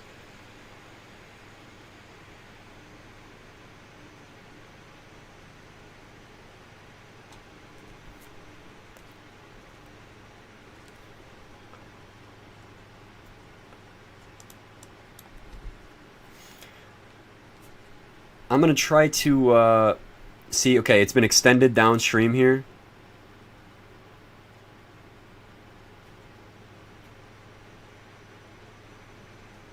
Oh my god, dude, come on. HRRR still is nailing the exact same areas. Instability is uptrending as well. Instability is continuing to uptrend. Is there a tornado possible tag on this? There is not. But I see why they haven't done it yet. But it is starting to get more shape to it. And man, it's starting to take more of a motion that would keep it away from the QLCS a bit longer, which is not what you want to see. You don't want to see it. Ryan Hall isn't even streaming. See, I know he has a criteria. Like, I'm not going to say what he should do. He obviously voices to a lot of people, but I would go live now just because of how much of a heads up you could give people with an audience like that, especially with a storm like this. How much of an audience you could reach. You don't have contact to him, man. If Cousins and DeRider, oh man. DeRider's all the way up here too. He delayed it to 7 p.m. 2 hours. Oh man.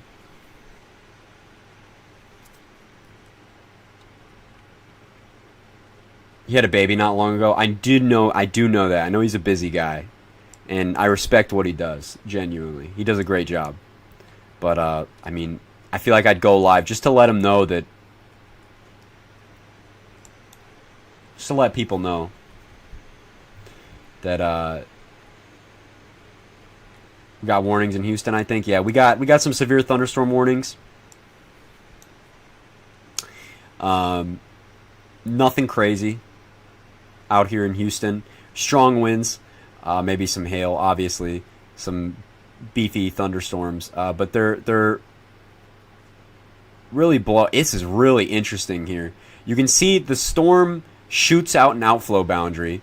It interacts with this right here. I'm looking at it on radar scope. It's a little more high res. I just don't want to get off of this storm.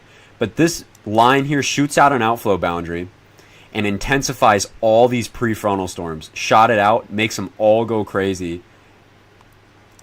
And then a special marine warning. Lake Pontchartrain for water spouts. Okay, let me look at this on the terminal.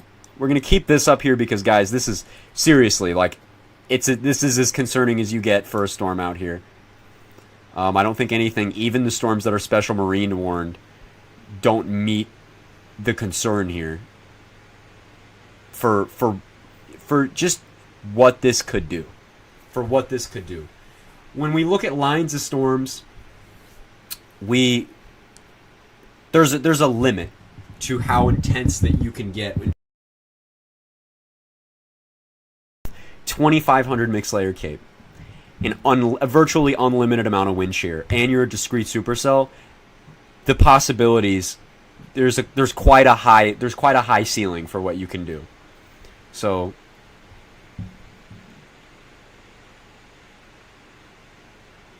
mic cut. Can you hear me? Can you hear me all right?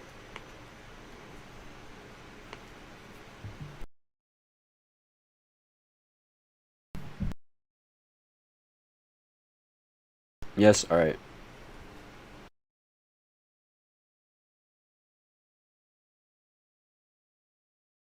Thicket National Park. It cut again? Yeah, I cut it out. Oh, and here's that special marine warning out here.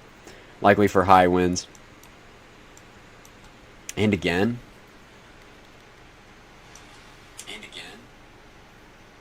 Is it cutting out, or sometimes YouTube will do that and you'll have to exit out and go back in and it's not actually continuing to cut out? Might be my mic. Another extension of the tornado watch, really.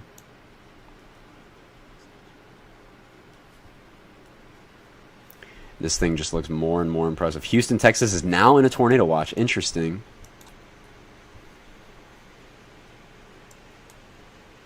God, that thing is seriously getting ready, man. I know I've been saying that, but it just, every scan, it gets that look. You know what I mean? It just gets that look. It looks like it just wants to do it. It's gearing up. It really is. We'll need an RFD or like a momentum surge, and this thing is going, man. And it's got that look too. It's got a very long forward flank. It's got that long tracker look. You know. And there's a flash flood warning in Honolulu. Well, that's concerning. If you know anybody in Honolulu, you know. The photographs just look insane. It really is. The photos out here are ridiculous. We could use CAPO to illustrate what kind of environment it's moving into. We'll use the VAD wind profiles from CAPO to illustrate how strong our low-level shear is out here. You can probably go back. This is probably a little influenced by ongoing convection. Probably as early as you can go back, you can see that it is beastly out here. Up in Lake Charles as well. Lake Charles, really hard to see. I don't know what's going on in Lake Charles in terms of the VWP, but the environment we're working with is more than enough. More than enough in terms of strong tornadoes. More than enough. As well as northeast deviant tornado motions. It's pretty much the movement it's already going, but the tornadoes could swing a little northeast abruptly, so you know, but the polygon accounts for that, so just be aware. We've kind of had some consolidation here. Look at that. The mergers have kind of done their thing. We've kind of got a single updraft here. It's very defined now. It was pretty messy back before, but now we're just kind of getting it together, man.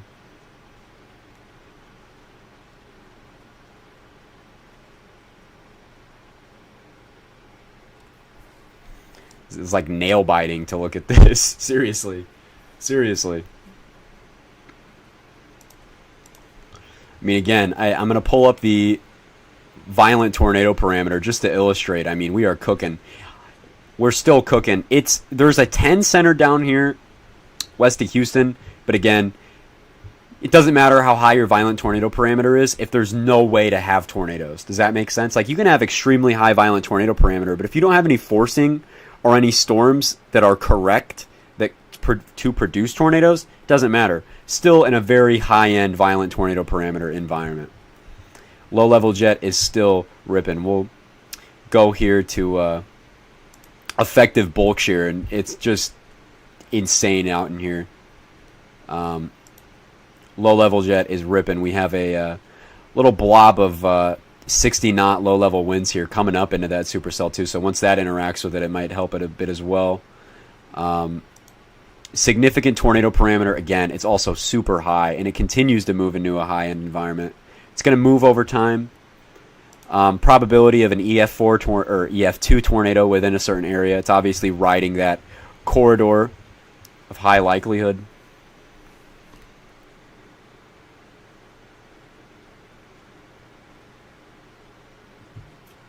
Okay, tornado, a random QLCS tour is on the ground in Pasadena, Texas.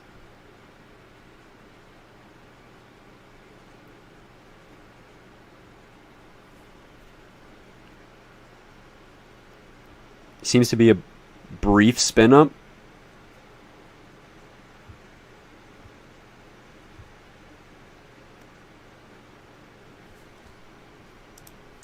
But probably aided by that boundary.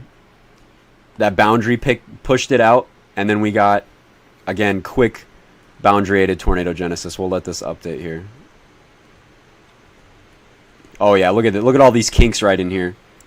Look at all these kinks in here.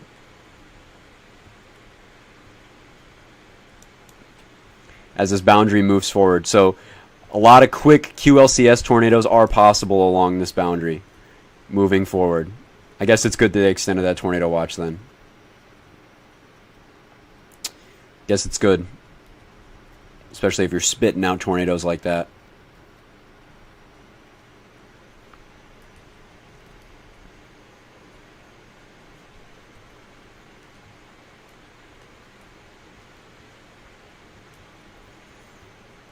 Yeah, it could be a tornado. Brief tornado went through Pasadena. But again, that would be a weak tornado. That wouldn't be anything that you should, you know, it would be an extreme. But just watch downstream of this as this continues through Deer Park.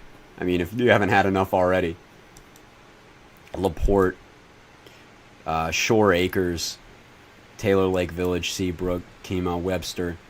All these areas have the possibility to see these random tornadoes here that'll just pop up along that boundary. Look back at the Lake Charles radar. Just keep an eye on that storm. I keep looking at this storm because I really am very, very concerned.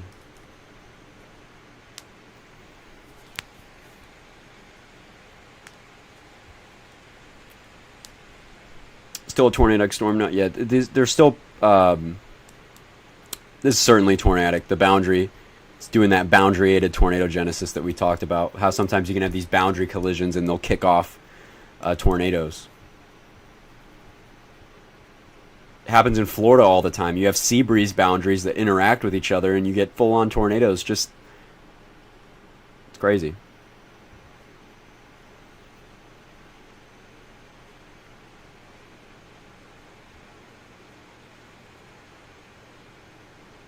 All right, the tornado guidance model that I did talk about is it's lighting this storm up. It's lighting this storm up, which is not good because this, like I said, that tornado prediction model is pretty accurate from what we've seen so far, and it really, really likes this storm, and it's not a surprise why.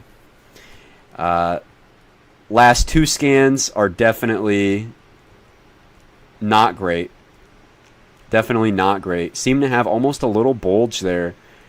We have a little RFD push here. It might finally be actually trying to undergo tornado genesis. It might actually be trying. I think a hook is forming. Yeah, it seems that it really could be just now actually trying to produce tornadoes. After enough consolidation, after enough mergers, we might actually be working in to a tornado threat.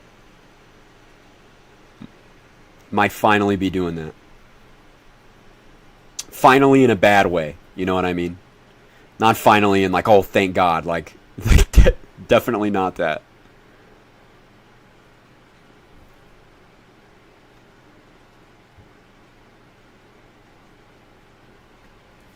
Yeah, that's definitely bulging out. Definitely bulging out. To wait for the next scan on that with velocity, because I'm not happy with how that looks. Got a new warning for New Orleans. I see that special marine warning out there.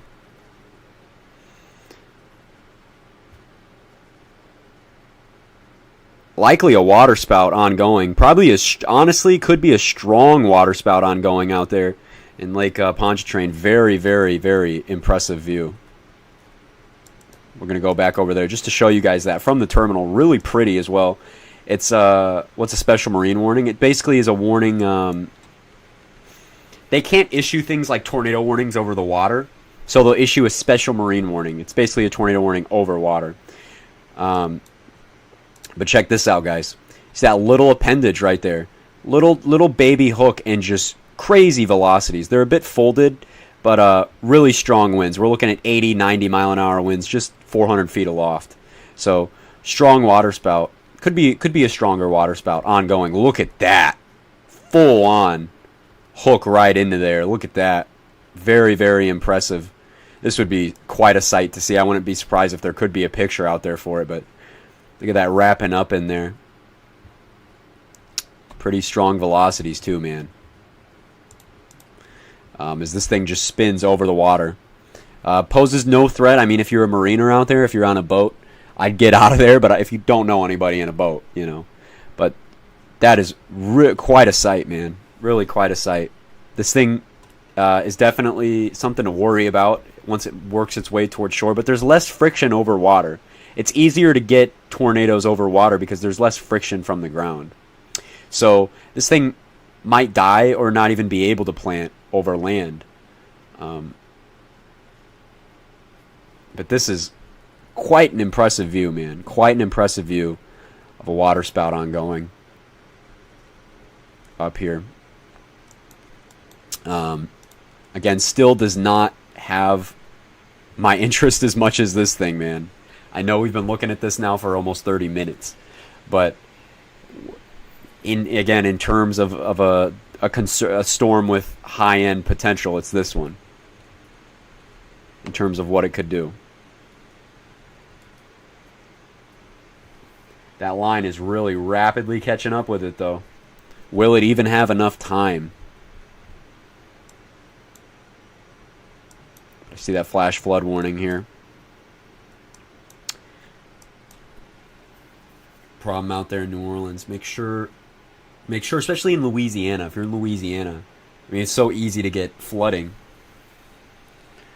So obviously, take every warning serious today. We're more focused on the tornado threat, just because how high end it could be.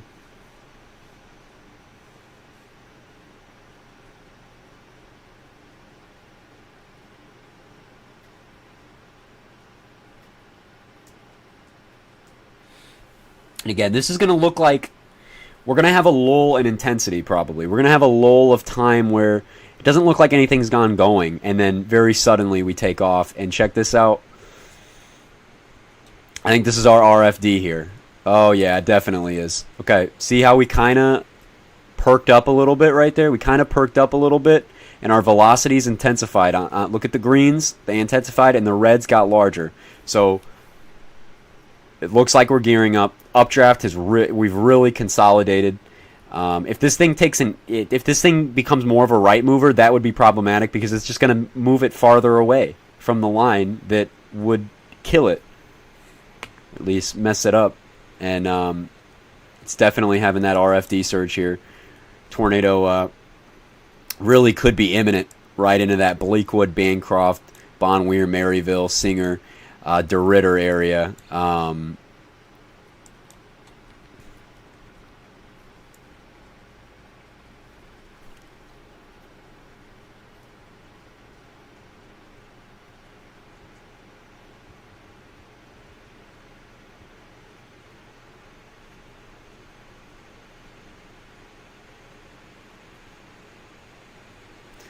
Oh man, HRRR is just actually going crazy in terms of that tornado threat and that Mobile area. Really going crazy. Now there's just several supercells, several semi-discrete supercells pumping out those updraft helicity tracks. I mean, just really going. New severe.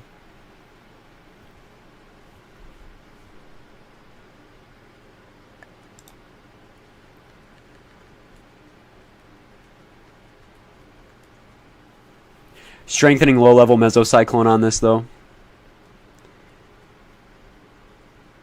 That's all we need to keep watching, man. Hopefully see the new velocity update, but it is really going, man.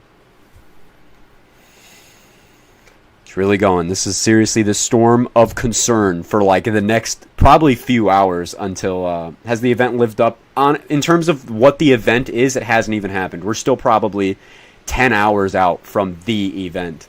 But in terms of the low-end tornado probs that the daytime had, we're sort of gearing out. We're gearing up for it right now with this fairly discrete supercell out here. Had a line 10 hours. Yeah, it could be 3, 4 a.m. when we start seeing those stronger, possibly long-track tornadoes down near Mobile. While that loads in, we'll look at the HRRR run. It's the newest run with the HRRR.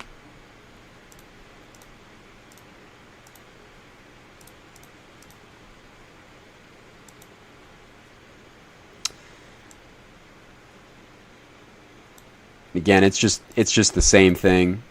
Lots of updraft helicity tracks in there. Lots of semi-discrete supercells ahead of the line. That same region. Over and over and over and over again. We can look at 20Z because I think we missed 20Z. Yep, literally the exact same thing. Lots of those semi-discrete supercells out there. And boom. So the event hasn't even started. In a sense, it hasn't for the higher end side of the event. It hasn't even really started. But in terms of the beginning strong tornado threat, it certainly has started, and we're likely entering a phase of it right now with this supercell right here. And again, the line is approaching on it. I don't think this thing is going to be able to do it before the line gets to it. That, or what the line's going to do is absorb it, and it's just going to become part of the line.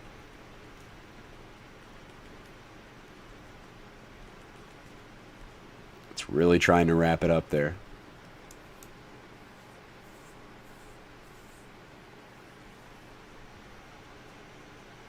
We could see some wacky stuff come out of this when this boundary collides with this. Either it'll undercut it and kill it, or I mean, we could see a tornado pop out of it.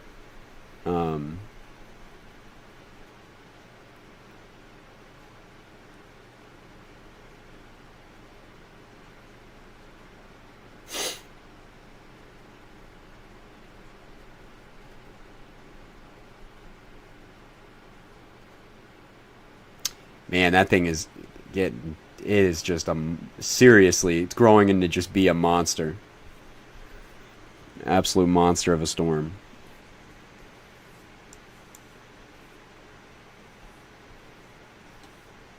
New special weather statement south of Houston.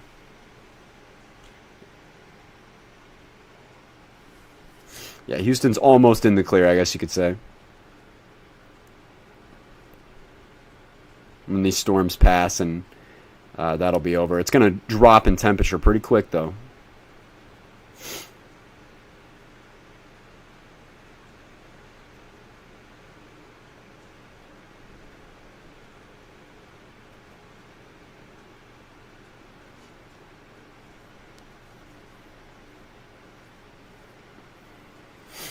No, they're going to continue to issue special weather statements, I thought, until for like 2 more years, at least, I thought.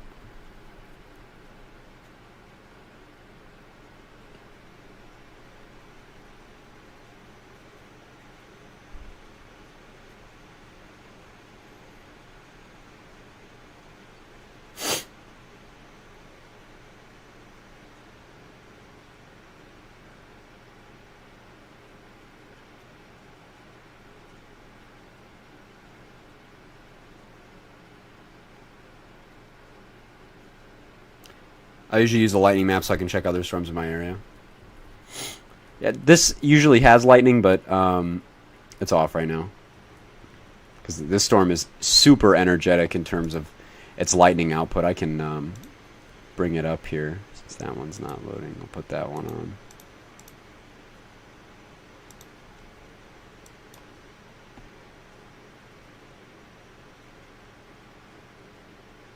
Is it under? Why is the lightning under the... Okay, that's weird. Most of the lightning has been put under the storm. I can't see most of the lightning because most of it is under the storm.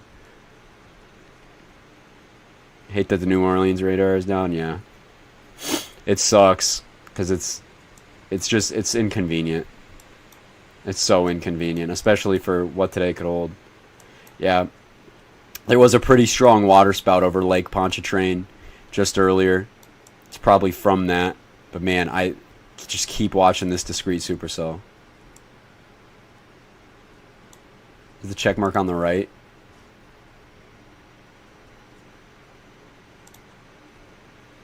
Oops. There we go. I was like, why?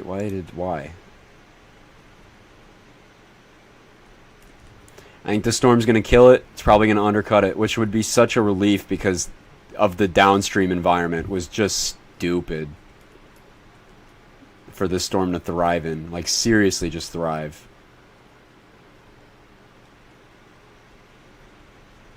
So I think that's happening now, actually.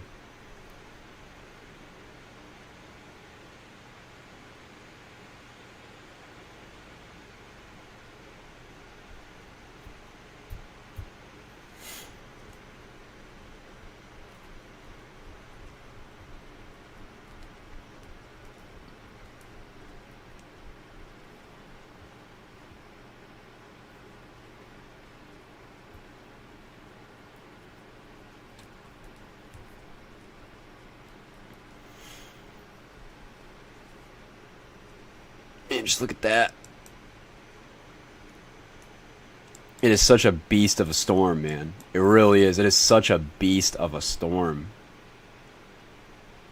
I mean, it has grown into such a huge supercell with such high-end potential, but there's the boundary, man. It's going to kill it. I don't think it'll ever be able to reach its full potential. Oops, I didn't mean to. Wrong tool. Bye-bye. Take it there. I mean, it is a big storm. Ton of lightning now in the convergence zone. That's bad. Could be gearing. Well, yeah, look at that. It's kind of... We kind of got a little hilly there. Honestly, and that boundary's coming up. Like I said, we could have that... I mean, it could swallow the boundary. It could just decide that, hey, I'm going to take your boundary and I'm going to use it for my gain. And then... essentially eat the boundary and then just spit tornadoes out. So who knows, man? Who knows what it will do? I imagine in this state, it would take just another cycle, if even, to just spit a tornado out. Back here, I could definitely see why it would be problematic, but now it is a singular updraft. That is a storm dominated with one. That is a supercell.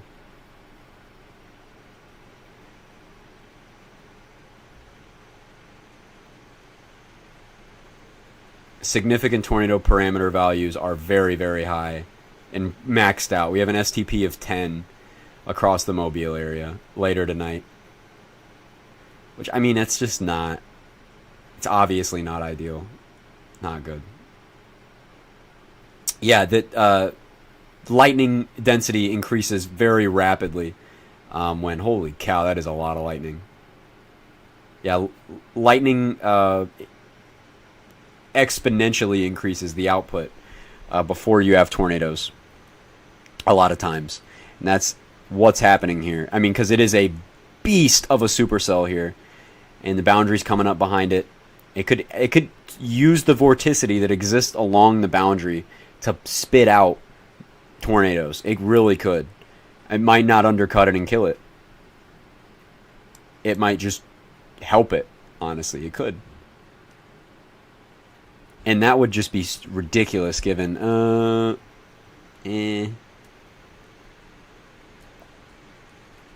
that would be ridiculous given the already in place wind shear. But it looks like it is encountering probably not the best conditions. Is there an increase of lightning that a tornado could form anytime? Like, usually you see a lot of lightning prior to tornadoes. There's a huge increase. Holy cow, man.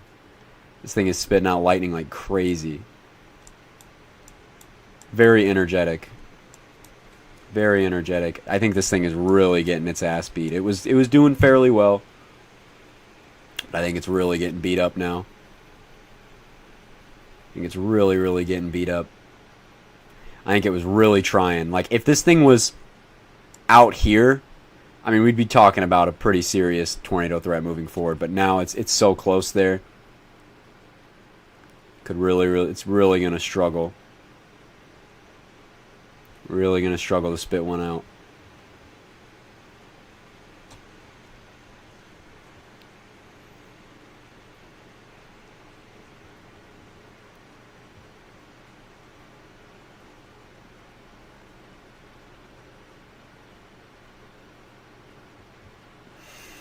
You know, I'm thinking they might go moderate risk. NWS Mobile put out a interesting graphic that highlights a very specific section of the enhanced risk. In red text that says greatest risk for strong tornadoes. I think that they are going to pull a moderate. I think they might pull a moderate because that's a really interesting graphic. Red text, greatest. It's got a little red highlight on the text, says greatest risk for strong tornadoes, and it's outlined area on the enhanced. So I hope they'll probably pull it. They'll probably pull it just because the environment out here is just it's ridiculous down in Mobile. It really is.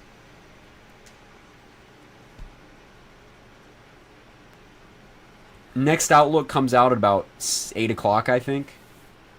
8 o'clock Eastern.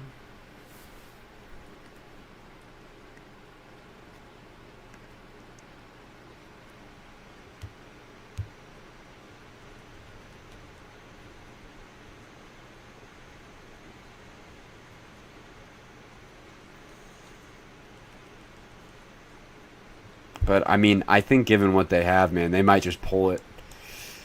I mean, it looks rough down there because you really will overlap that just abysmal shear with that instability. Be in the moderate? No, New Orleans will not be in the moderate. The moderate would be a small moderate. It would be a small moderate risk area, I think. Very along the coast.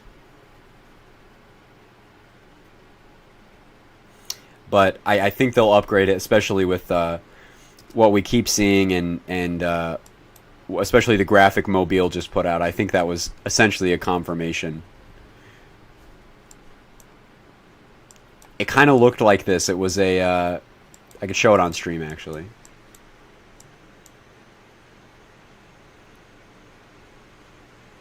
But they've done that before. Individual offices have highlighted certain areas before outlooks have came out and been like, hey, this is it, you know.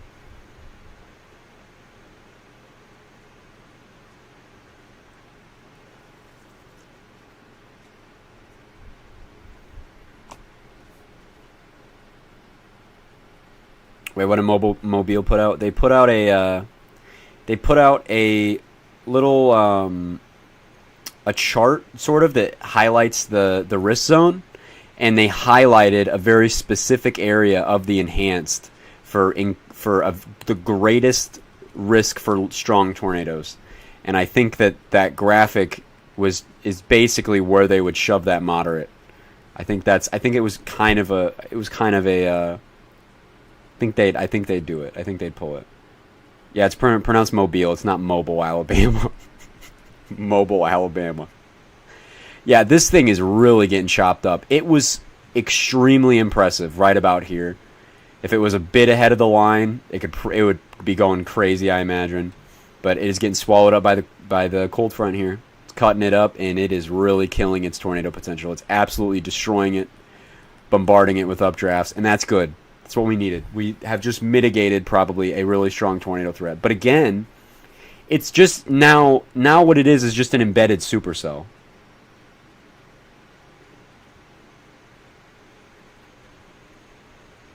So you still got to look out for it, because now it's just embedded. And it still has the chance to produce tornadoes. We'll go back over here. I can't use clicks. I hate using the terminal. The terminal's not showing much of interest right now. Like I said, there will be a lull of time where it doesn't look like anything's really happening. And then, boom, you have that quick overlap of instability and wind shear later tonight. And that's when we start to really get going. Check that out, though. This confluence axis here that is producing all this convection is moving on shore and intensifying. Look at that. These three little beans here could easily consolidate into one updraft and do their thing down the line. But it is just not great. I mean, it's still pumping out the same solutions with the HRRR. There's probably a new run coming out. Yep, new run right now. We'll see what the HRRR wants.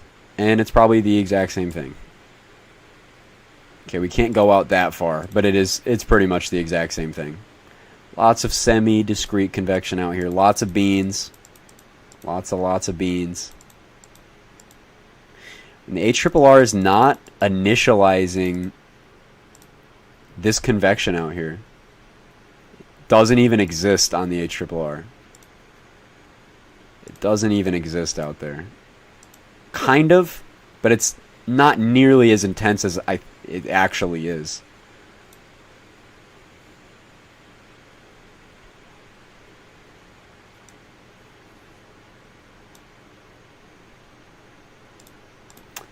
This is the most recent run that we could see. And look at that, man. Just throwing those supercells up on shore.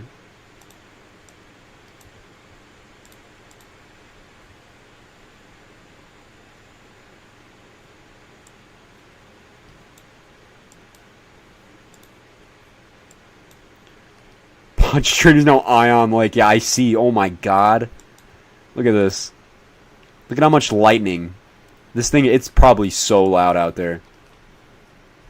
It's probably ridiculous.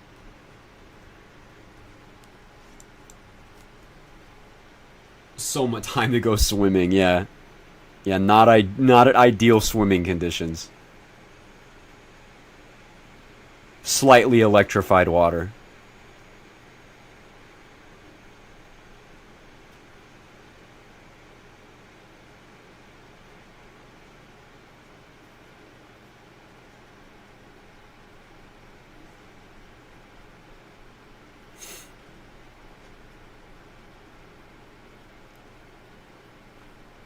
Really interested to see what the SBC does, though.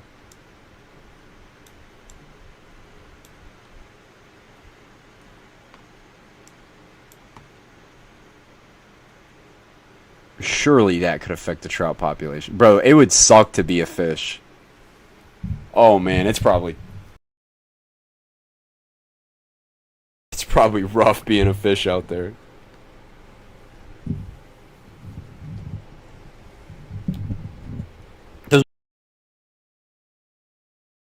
Money, unfortunately. That's the things that aren't to be joked about. Like saying that the trout population will be affected by the lightning is like, brother. But being like, holy shit, dude, El Reno. How do you turn on the lightning thingamabob? You have to, there's a link for it. I don't know where mine was at. I don't know how I got it, but you have to insert a link into, just look up free lightning place files. See this place file manager? You have to just look up free GR2 lightning place files, copy the link of the website, go into the place file manager, press the plus, and then paste that link into there. And what it will do is turn that on.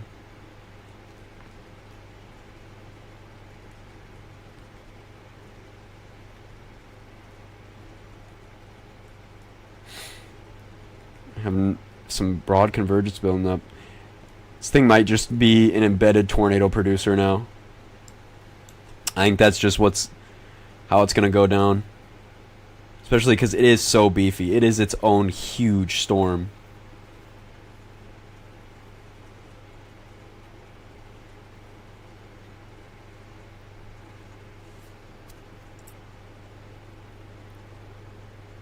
I definitely think that's going to... I definitely think that as a... Yeah, because it's not behind the boundary. You put the place file I sent you in wrong? Oh, wait, did I? Did I? What did I do? What did I do? What did I do? What did I do?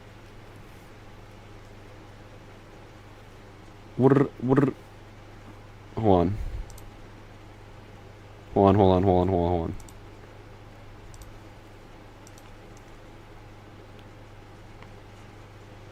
I'm going to turn this off just for a second.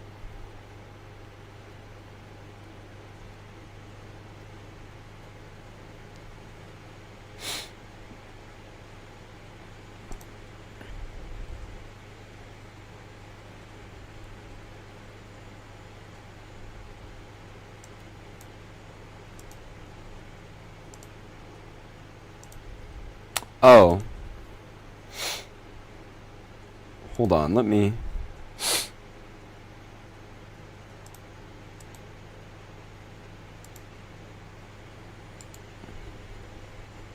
Let me copy that.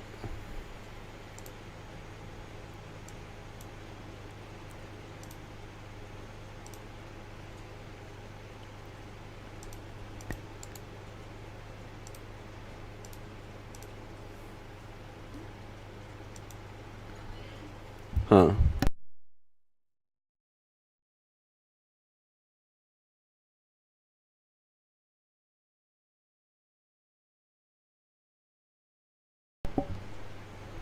Huh.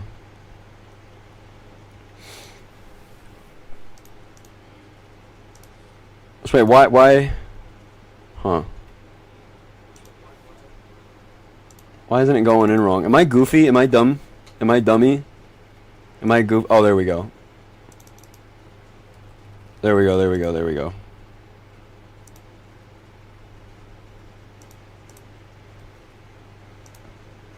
we go, baby. Yeah. Yeah, baby. I got it working now.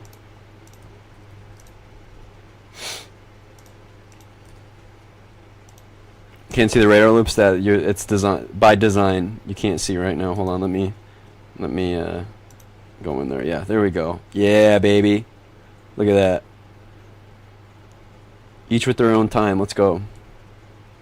Okay, yeah, this thing is just probably going to do it anyway. Look at that. And it's attached to the boundary. Oh, man. Oh, dude, for sure. Look at that. Look at the convergence in there. It's got the beefy... Yeah, it's going to go anyway. It was too big to just get eaten by the line and not fight back, I guess you could say. Guess you could fight back, you know. It is just too strong of a storm that even being absorbed into the line here, it is just now embedded supercell. So same thing, the exact same thing applies. Still, Bon Weir out here. A tornado could be literally imminent. It's taking advantage of the boundary. I think it is, man, because it's not ahead of the boundary. It's not at all ahead of the boundary, or it's not behind the boundary. It's feeding into it. And there is still broad convergence here. It's right on here.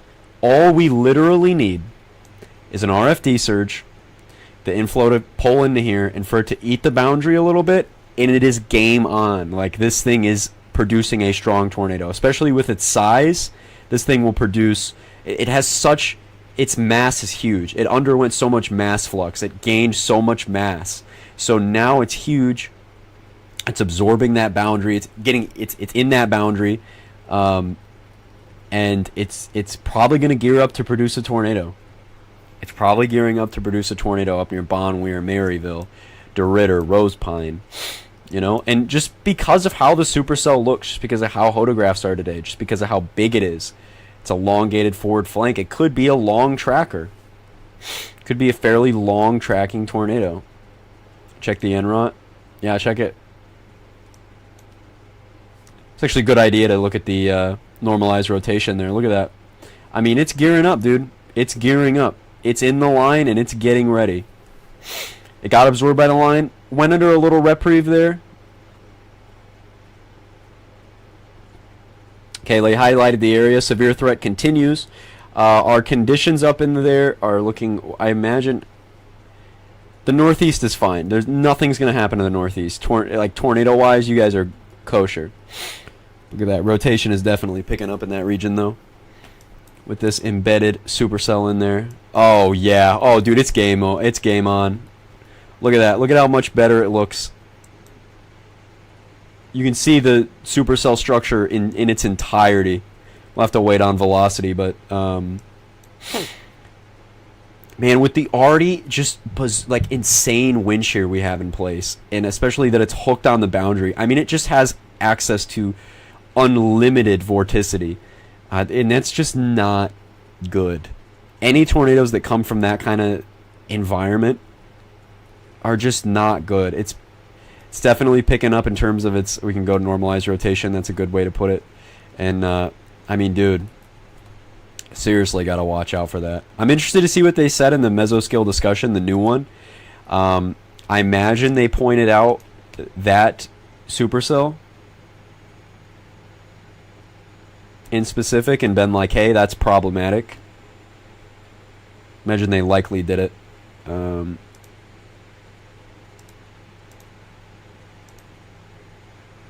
of hard to see. Yeah, I'm trying to look at the MD, but it's not loaded. Okay, there we go. It's on my end. Thunderstorms, blah, blah, blah. Brief uptick in intensity. However, the narrow warm sector. Da, da, da, da, da. Yeah, they're talking about the supercell. A brief uptick in the intensity is expected. However, the narrow warm sector in the approaching cold front may result in gradual elevation above the surface with time. Still, a brief tornado wind and hail risk may evolve. So, as the storm approaches the warm front, they do think that a tornado is still possible in this. And look at all the lightning in this area where we would see the mesocyclone. Looks like cool. We could do this. Could do this just to illustrate the rotating updraft of the storm. Or we're not like looking directly at it.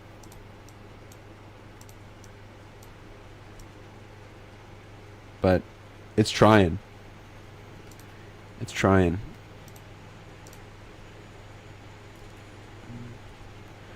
I'd look at it, man.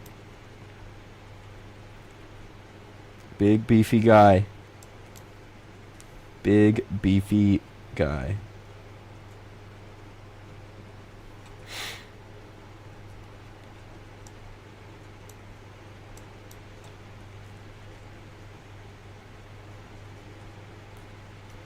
Really weak convective right here. Let's say some confluence out here, some confluence band.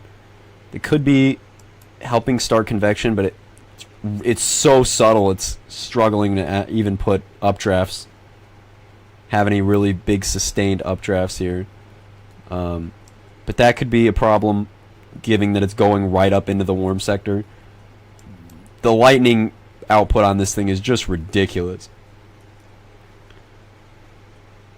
Just insane. Just insane.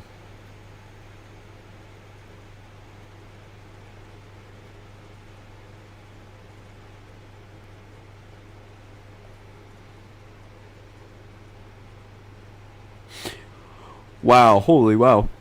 In Mobile's area forecast discussion, in all caps, they put "do not let your guard down before midnight." All caps. In an area forecast discussion, they went all caps. Do not let your guard down before midnight.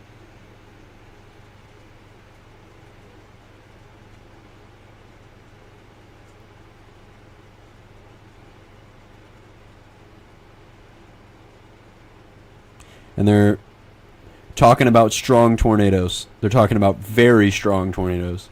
They're inching around using any higher wording than strong, but I feel like they want to say violent here, given with some of the things they're saying. I feel like, they're saying, given the shear environment and the boundary, this environment would be more than supportive of strong tornadoes, and if these cells truly are able to take full advantage of the environment, then the ceiling may be higher. They really, really, really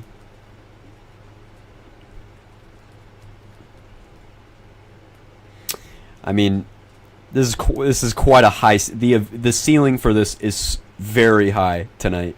The ceiling is very, very high. Dude, it is so, oh my god. I haven't even looked at any of the things in the Northeast. It seems like just strong winds and rain. Something you just got to wear a raincoat for. You know what I mean? So I haven't looked at anything like that. I've been more focused on the tornado outbreak threat, you know. But if you guys don't believe me, I'll pull it up. Their area forecast discussion is probably one of the strongest area forecast discussion wordings I've genuinely ever seen. Really interesting. Where are you at? Where are you at, AFD? Forecast discussion. All right. Starting it off with no mincing words here. Our concerns for the overnight period tonight are serious. I'll keep the synoptic short here, as by this point it's about small-scale things and impacts. I think we all understand by this point that there's a rather strong system moving through. The makings of a significant severe thunderstorm threat looks likely. Here's the all caps. Stream froze. Stream did not freeze.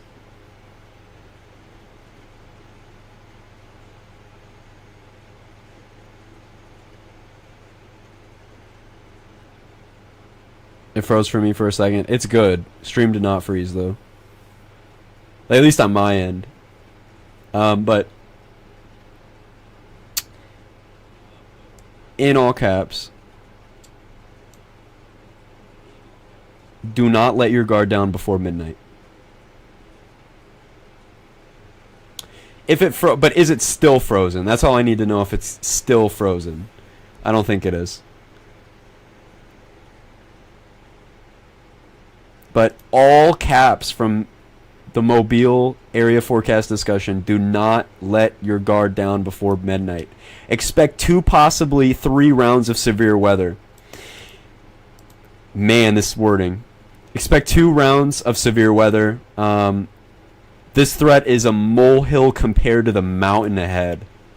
They're talking about right now in the severe threat that they're facing, and then tonight. That is crazy wording. This threat is a molehill compared to the mountain ahead. And again, here, this discussion is just pretty insane. continues to uptrend the possibility of a few discrete to semi-discrete supercells developing along a confluence band ahead of the main line as the marine boundary lifts north shortly after midnight. Given the shear environment and the boundary, this environment would be more than supportive of strong tornadoes, and if these cells truly are able to take advantage of the environment, then the ceiling may be higher. The big question for higher end potential is, can these storms sustain themselves with a lot of cell interactions, intense shear, modest but quickly increasing instability, and stay within the optimal boundary spot to remain tornado producers? Unfortunately, some of our strongest tornadoes locally have occurred in environments along these marine boundaries and warm fronts when they are able to sustain themselves within the optimal boundary mode. While we are still unsure about this potential, the high impact nature of this period warrants great concern, and if confidence continues to increase, this would likely be the driving force into any potential severe upgrades heading into the evening. So you can obviously see that the ceiling is high. The ceiling is so damn high. I mean, there is true potential for violent tornadoes going in tonight, which are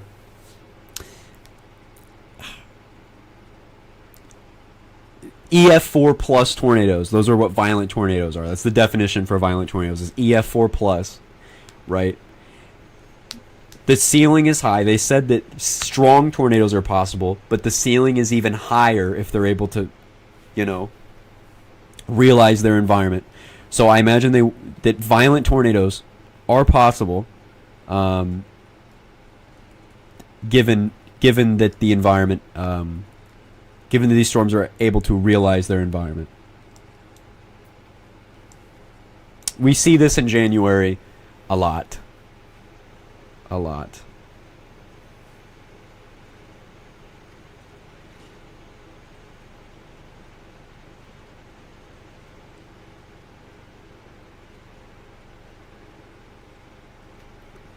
Yeah, the discussion really is not crazy in terms of fail modes. They were really heavy on that, man.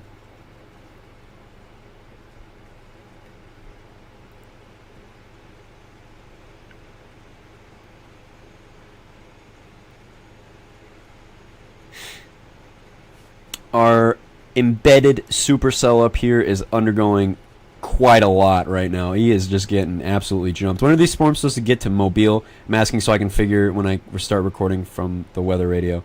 I mean, probably, dude, it's probably going to be between 12 and 4 a.m. It's going to be a long time.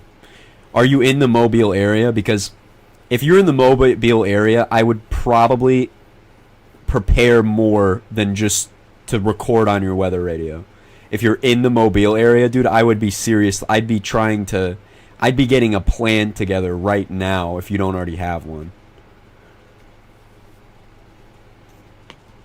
I'd be gearing up for like a long night. I'd be taking a nap right now so I could stay up all night because of how concerned it would be. But this thing is still ingesting the boundary. Look at the fine line of the boundary here. And it's flowing into it. I'm not local? Okay, I got you. Okay, that's good that you're not local. I was worried and I was like, man, I'd have a plan in place. See if this thing's able to do it, man. Where's the warm front at exactly? I don't know where the warm front is currently at. Like, it's literally right here. Or, well, it's kind of draped.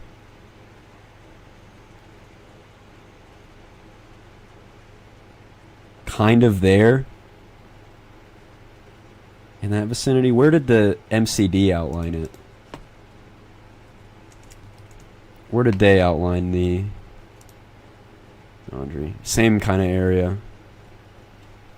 Okay.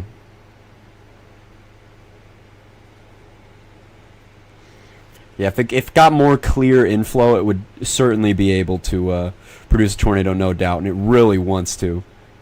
I mean, it really does. It's just struggling so bad in terms of mergers and all that. New Orleans is it's such a blob. And of course, the absolute worst radar coverage ever. This thing is a beast, man. Look at that. it is probably a very I mean, you can put the discussion, but it's for Upton. I mean, I don't.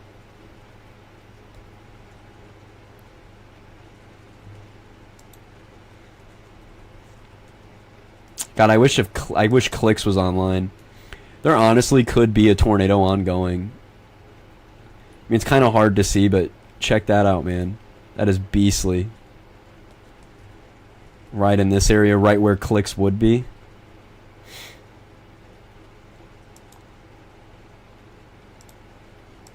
We'll look at it from K-Mob.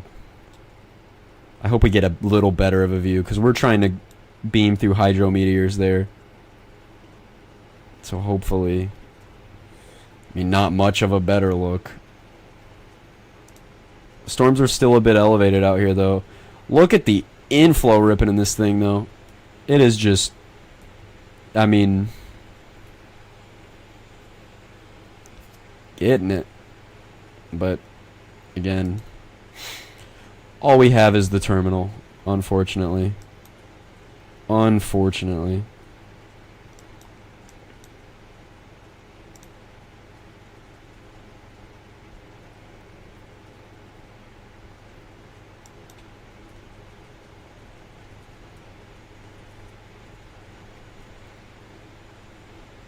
Again, more broad line here. The line will be a problem once it approaches New Orleans, considering Clicks is down and we only have terminal radar.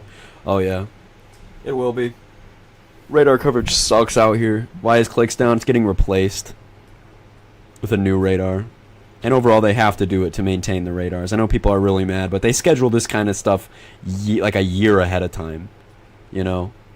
It's not easy to do that. What is this guy doing out here? This is interesting. Line is getting close to me. Yeah, I see it approaching. Probably a killer shelf on it. Killer shelf on it. This guy up here, still worrying, but it's elevated, I think. I think it's trying to go elevated. Hail seems to have increased. Hail production. Doglegging even more. Starting to get elevated.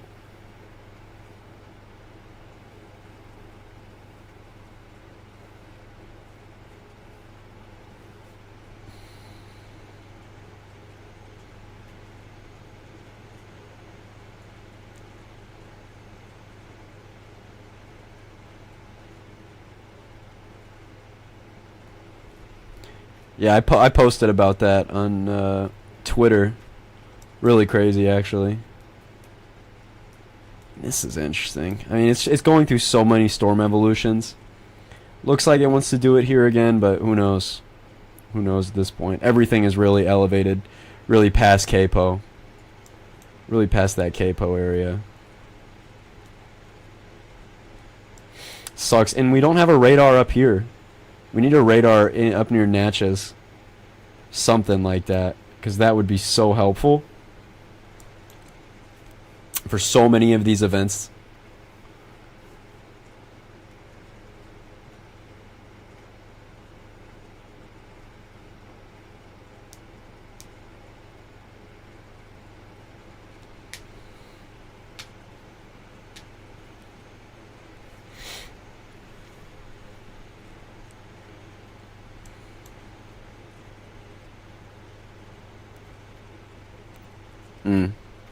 Check that out. I think we might see any EF4s yet. I think we might have a brief spin up here.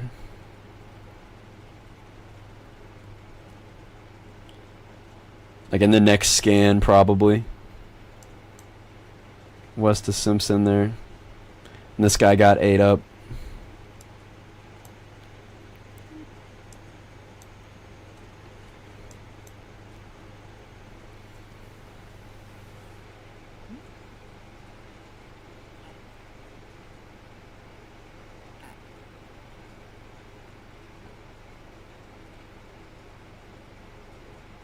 A previous storm in DeRidder looks like it's turning into a... Yeah, it's really getting eaten up in here, and it's starting to get elevated because it's, you know, yeah, it's kind of donezo. It was a beast, man. It had some really strong tornado potential with it. If the line wasn't there, there would be probably a long track tornado ongoing. Long track, strong tornado ongoing. But the line is here and it ate it up, which is good. Very good. Okay, that's probably a QLCS tornado. Look at that. Look at that. Hooky, hooky. Probably have to wait for velocity, yeah. Oh. Kind of. It wants to do it. Wants to do it. Hold on, I'll be right back. I think pizza's here, bro. Hold on.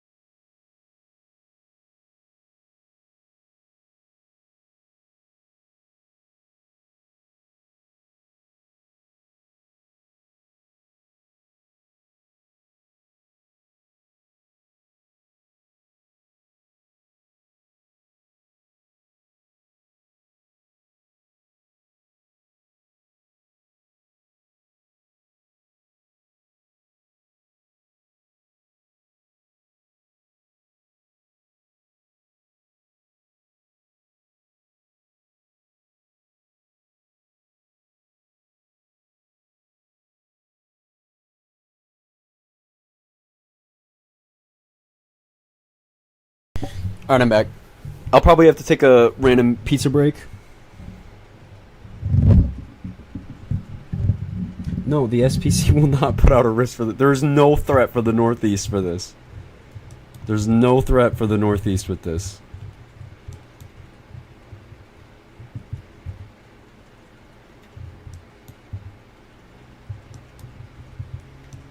Not at all. Not at all.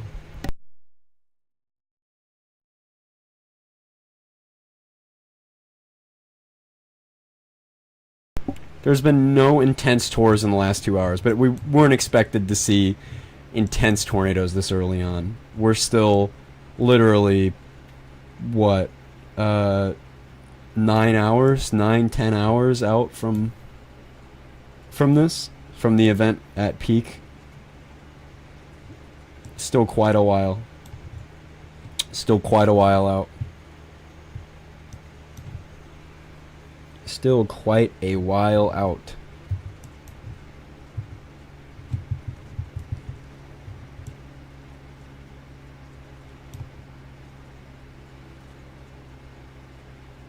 We've probably seen a few brief tornadoes for sure. We've seen probably a couple brief tornadoes. That one earlier. I mean, we've been so far from certain radars, it's hard to see.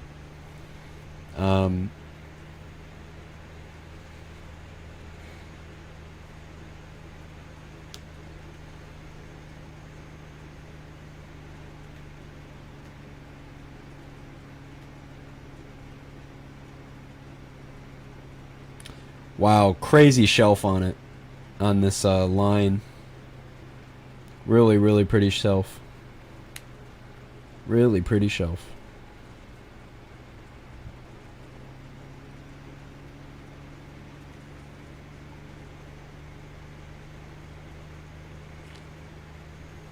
Yeah, the threat tonight is quite late. It's quite late. It's like 3, 4 in the morning. 3 or 4 or so. We'll stay on for a little bit. I think we'll cut it off at another time. We'll have 2 streams, I think, is what we'll do. Just so I have some time to, like, be a human being when we're really in that lull.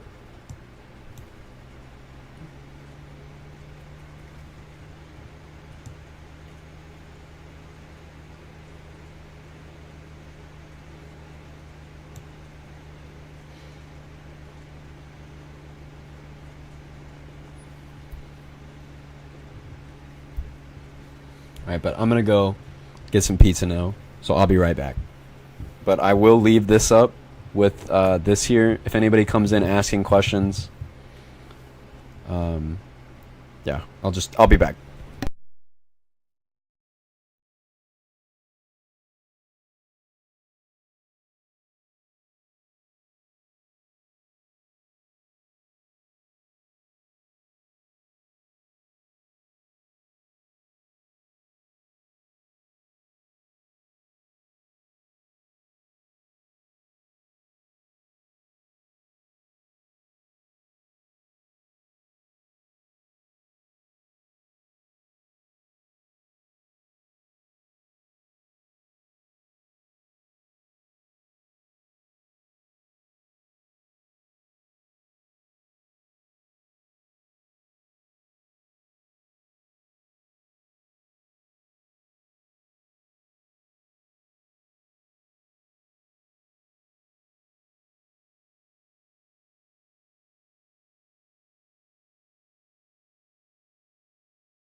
I'm back.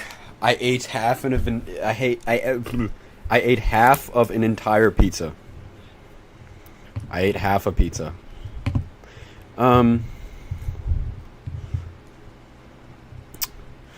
That's interesting. That was definitely interesting. Whatever this was. An attempted a brief spin up, but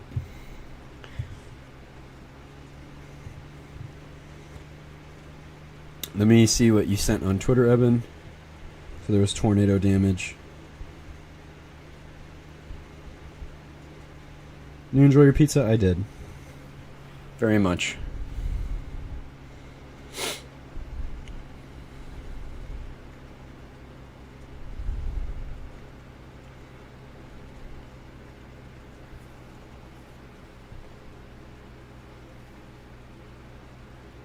Oh, I see that. Yeah, there's a roof off of a building.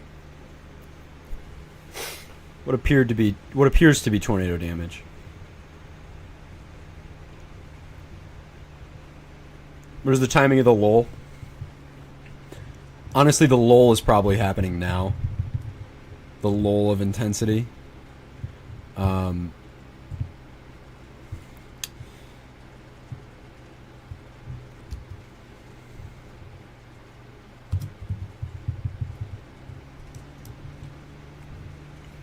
Probably now until, I mean, it's going to be a few hours, I think. Probably going to be a few hours. I think we covered the first half pretty well. First half of the event.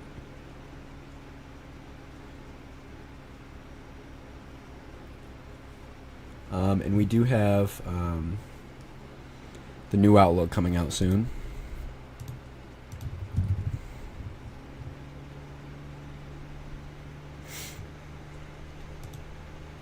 Oops, not watches. About an hour. About an hour left.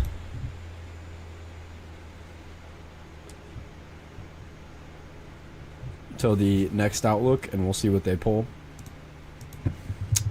So far, we seem to be trending in a way that would suggest a moderate risk, where our fail modes are still there, but they certainly look like less and less of a concern, which with each consecutive model run. I mean, that's just still an unbelievable environment right there. 1,600 joules a kilogram mixed layer cape, 80 knot low level jet.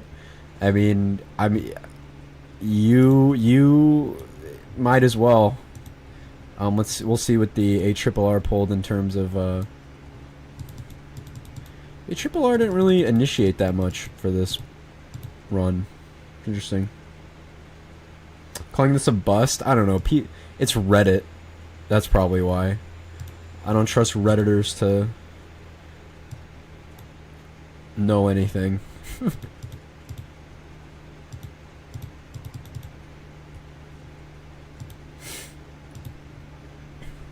But man, every single run. Prefrontal supercells just going insane.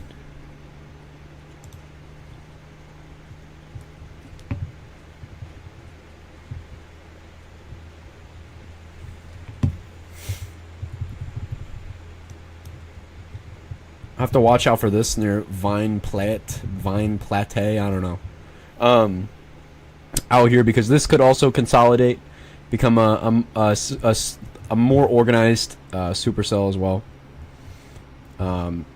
Already see a little bit of convergence there. This thing has the ability to produce a tornado. Our embedded supercell has been completely obliterated. Don't even know where it's at or where it would be. I think it's up here near Capo. I'm not sure. That line is rushing towards Lake Charles right now. Some strong winds in there. Looking 6,000 feet aloft, so we'll switch radars real quick.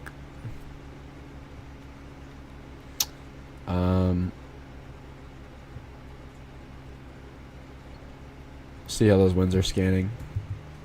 Some strong winds aloft, man. Some strong winds aloft. You could probably, yeah, man.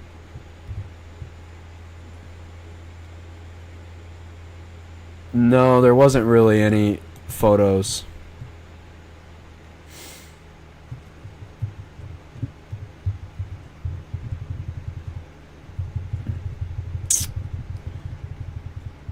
Can look up in the upper levels a bit.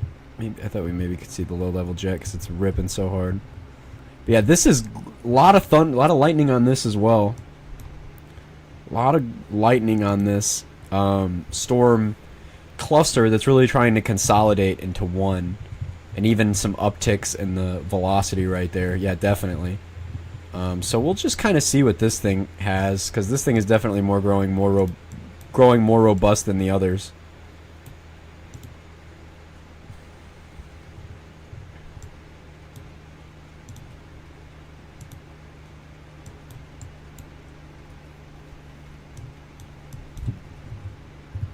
Here too.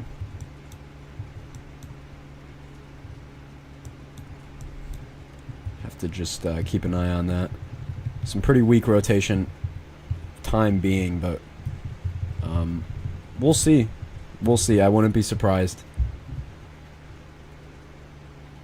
Lots of these low-level winds are ripping. Virtually everything out here is spinning. Every single updraft that goes up is going to spin.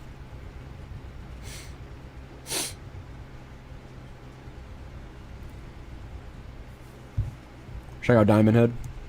It's for this over here, right? This absolute... Oh, forgot. Clicks is down. Could be so nice.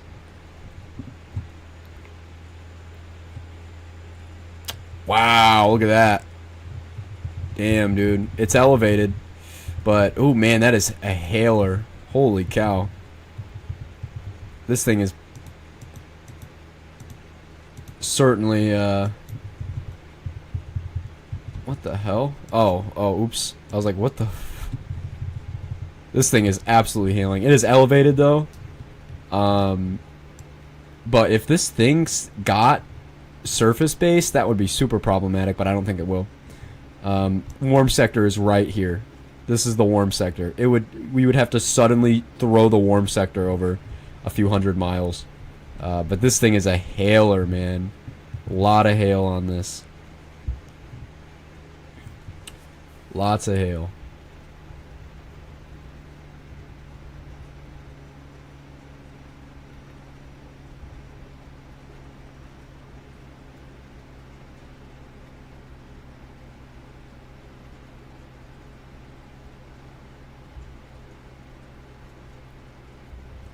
Super energetic, big time storm. Like if you're in this storm, it's like path. Like it hasn't been upgraded yet. It's very baseline, but very, very, very strong thunderstorm there. Very, very strong storm. It's gonna get bad later tonight. Yes, it will. Yes, it will. It is going to get bad later tonight. At least that is the expectation.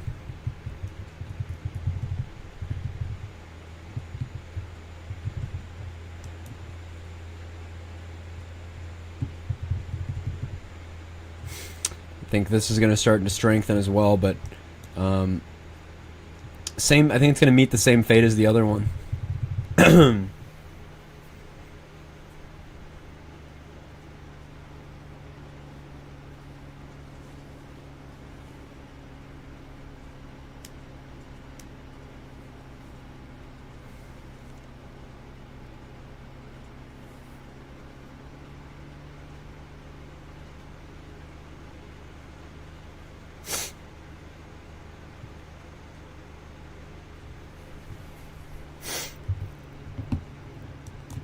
Still got some rotation in there. Still got some rotation in there. Near Ville-Platte.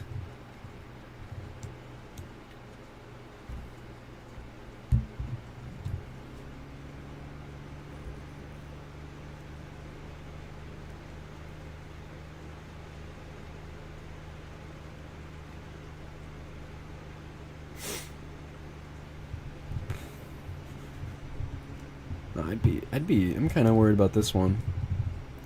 But with the other fates of some of the storms today, until we get to the real event. I'm unsure. ARRR run is probably fully initialized now for 23Z. Oh, hold on, 22Z here with that, and then 6 hours out. Wow, those are huge tracks. Holy cow, man. Crazy tracks right there. Crazy tracks in there.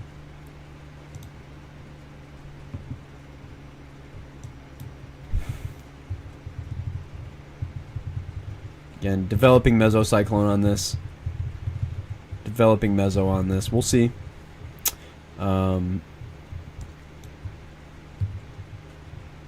What goes down with this guy over here?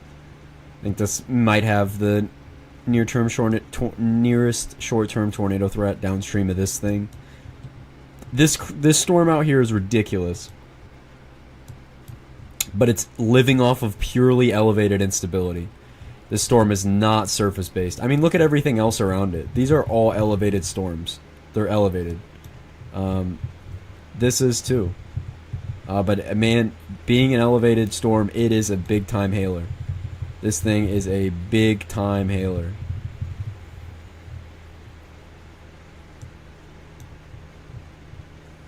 Again, our storms of the day are still probably far away. Haven't even formed yet. They exist only on some random confluence band that has yet to do anything. So, we'll see about that. Tomorrow will be more of a daytime threat. Much more easier to track. Yeah, it's a nocturnal event too, so it's bad, obviously. But I mean, Mobile's forecast discussions are they're so strongly worded. Is really concerning. I think we'll stay live till the next till the next outlook. See if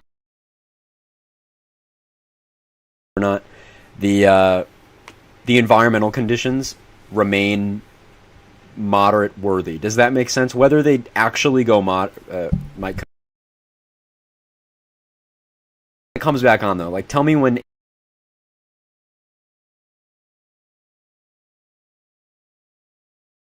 it comes back, because when I see Mike cut out and then like that's all I see, I don't know when it comes back or when, you know. But the only reason it wouldn't go moderate is because lack of confidence. But that doesn't mean it can't verify as moderate. It doesn't mean this is still a high-end parameter space. We are still continuously throwing prefrontal supercells at Mobile, like non-stop. It won't stop. It's every single run since this morning. I'll pick a random 17Z here. So, I mean, it doesn't even... Would be low end. I don't know. I think that it would certainly be a moderate. I think this has a very high end ceiling. About 50 minutes till the next outlook. About an hour. It'll drop at 8 o'clock, 7 your time, Central. 8 p.m. Eastern.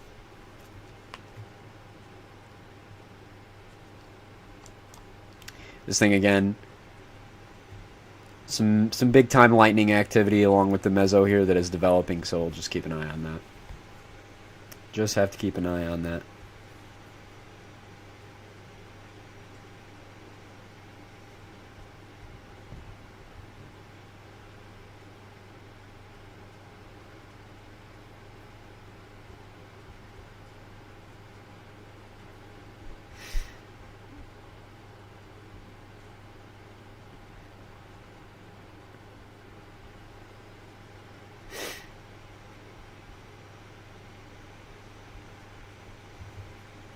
Especially going all caps. I mean, having a forecast discussion in all caps that says "Do not let your guard down" is probably the first time I've ever seen that. Southeast Tennessee is not going to be any threat here. Maybe some rain, you know, but no serious threat for tornadoes or any severe weather like that. Just mostly rain, a lot of rain.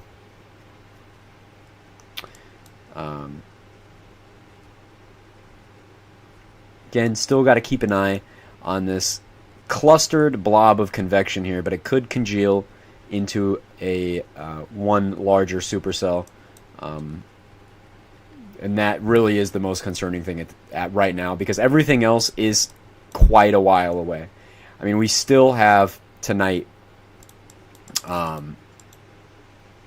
you know, thoughts on the weather in the Atlanta tomorrow, same kind of thing. You guys could get some gusty winds, possibly damaging winds, like a severe QLCS moving through. But in terms of a tornado threat, there's not really anything notable in terms of a tornado threat for you.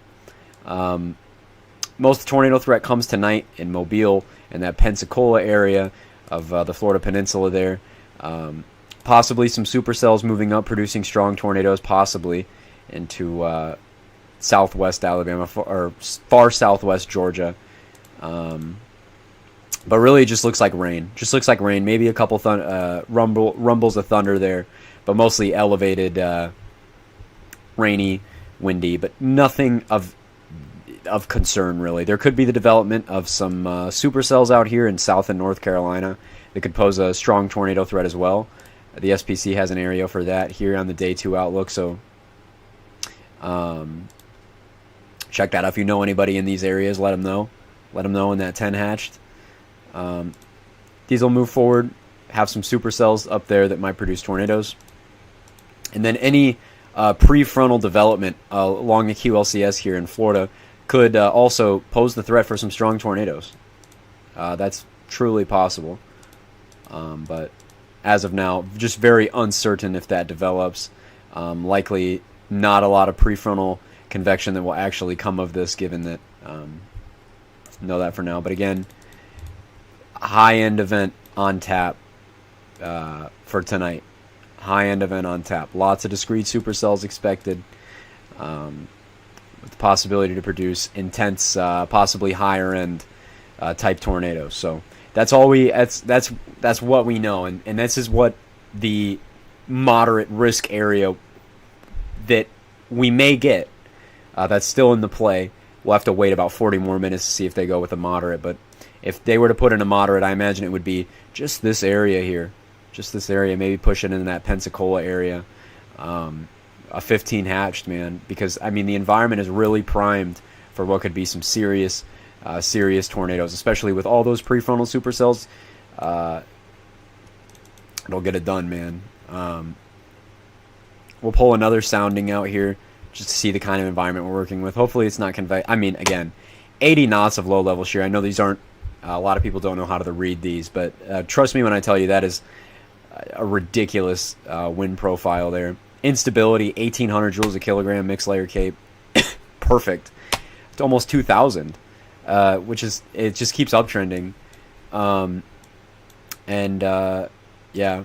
These past, 2 runs have had a problem with prefrontal development for some reason. Getting that robust, but doesn't really matter much when the past every other run has been like this. So again, we are really going to have to watch out. Really going to have to watch out tonight. We'll pull some more soundings from that area just to get a grip on. I mean, the STP maxes out at around 10 in this area. And you can see the individual supercells on the STP. It's really hard to choose one that isn't convectively contaminated. Like, that's totally contaminated. It's hard to read from the environment. But it's certainly a higher-end environment. We can just kind of east of Pensacola there. And I mean, holy cow, man. 1,500 joules a kilogram, mixed layer cape. Unbelievable low-level curvature. 80-plus knots of low-level flow. Right there. I mean, that'll get it done. I mean, literally, at 103 cape, no issue at all. And look at the STP here. See, the environment is hot. This is the newest run here from the HRRR.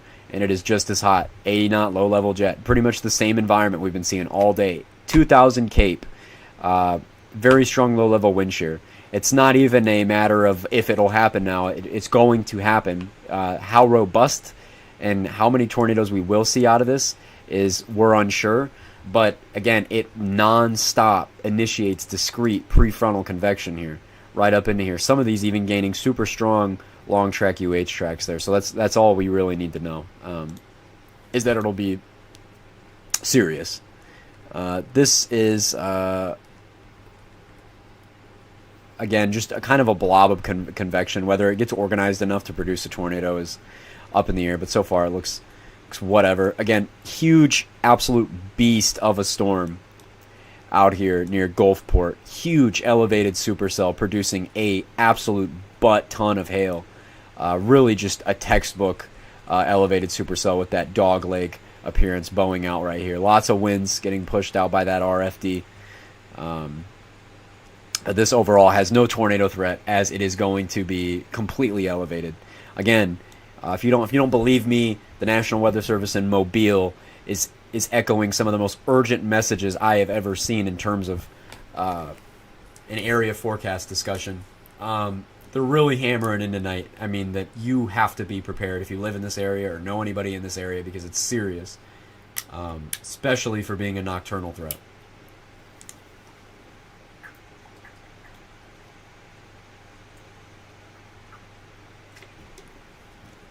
I'm pretty concerned. Fail modes are there. Don't get me wrong. It's not like this is a for sure tornado outbreak. There's not a lot of times where you get those anyway, where you're like 100% certain that there's going to be a high-end tornado outbreak. But we're pretty confident. The conditions are very high-end, and all of them are sufficient or more than sufficient or extreme to get the job done. No way they tornado warned this. They issued a tornado warning for Hancock? No way.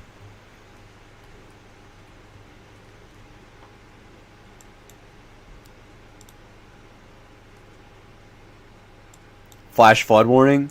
Oh, I was going to say, why would they... Okay, flash flood warning. Okay, I was going to say, if they issued a tornado warning for that, why?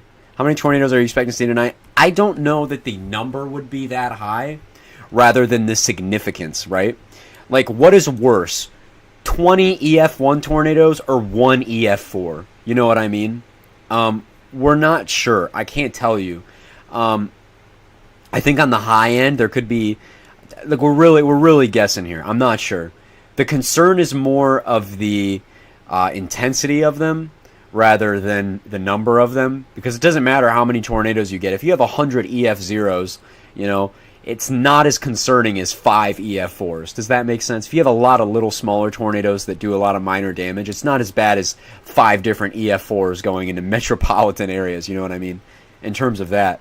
So we're not sure in terms of how many there could be, but there's a lot of prefrontal convection. There'll be a chance to do it.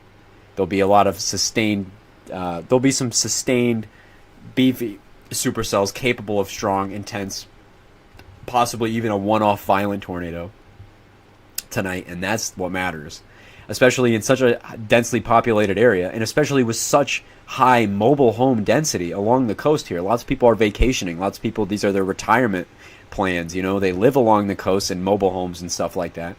So, you know, Mobile in Pensacola, I have utmost concern for Pensacola and Mobile going through tonight. I am worried for Mobile and Pensacola because of what the models continue to pump out in terms of discrete supercells and line embedded tornadoes and that kind of stuff. I mean, it's certainly a scary environment. 17Z really hammered it on the head of probably a worst case scenario where you have how many? 4 or so very robust supercells likely producing strong tornadoes during this, and going right up through Pensacola or just near Mobile.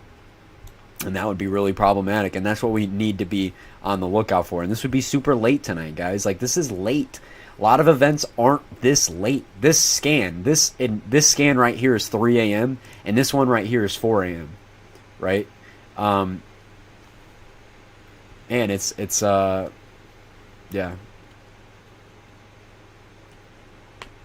Really don't know. Is the main event a squall line or a discrete event? So the main event is going to be discrete. The main event. The QLCS will provide some damaging winds with it, but the biggest concern is right here with these discrete or semi-discrete supercells that are going to initiate here and become more robust supercells and move on land and probably produce some strong tornadoes. But it's going to be discrete, or at least semi-discrete. Again, really beastie hailer out here, just north of Gulfport, moving up to Saucier. I mean, this thing is beefy. Line of storms probably right over here, probably entering Lake Charles right now. Yep. There could be the possibility of a spin-up tornado along the line, but really brief. This guy here is still consolidating, trying to consolidate into like one main updraft, but is really, really struggling there. Again, I'd also keep watching this prefrontal, looks to be confluence band, these two bands here that might provide the subtle forcing for supercells. But at this point, we're just really unsure about the New Orleans area throughout the night. The environment here is very, very good, but it's all dependent on if we get something out here. Out here, we're pretty confident that we're going to get something, right? At this point, it's just how bad is this going to be? Is it going to fully realize its potential and max out, be the high-end event that it might be? Is it going to meet expectations, or is it going to, completely bust? I don't think it's going to completely bust. I think we'll definitely see a tornado or two tonight in these areas. And that's all that matters. It doesn't matter how ridiculous the event is. If the tornado is coming at you, it doesn't matter. It doesn't matter if there was a high risk today or not. It doesn't matter if it was an EF5 or not.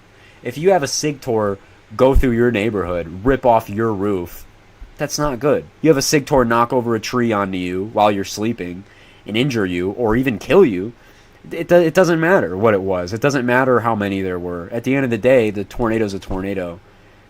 And that's what you need to be aware of. That's all you need to be aware of.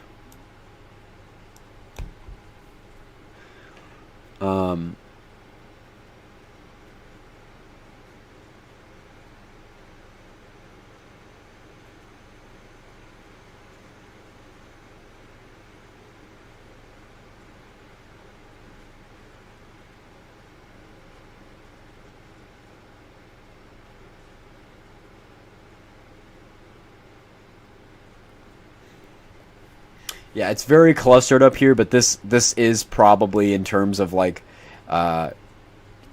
getting a supercell, it would be out of this cluster, a robust, strong supercell.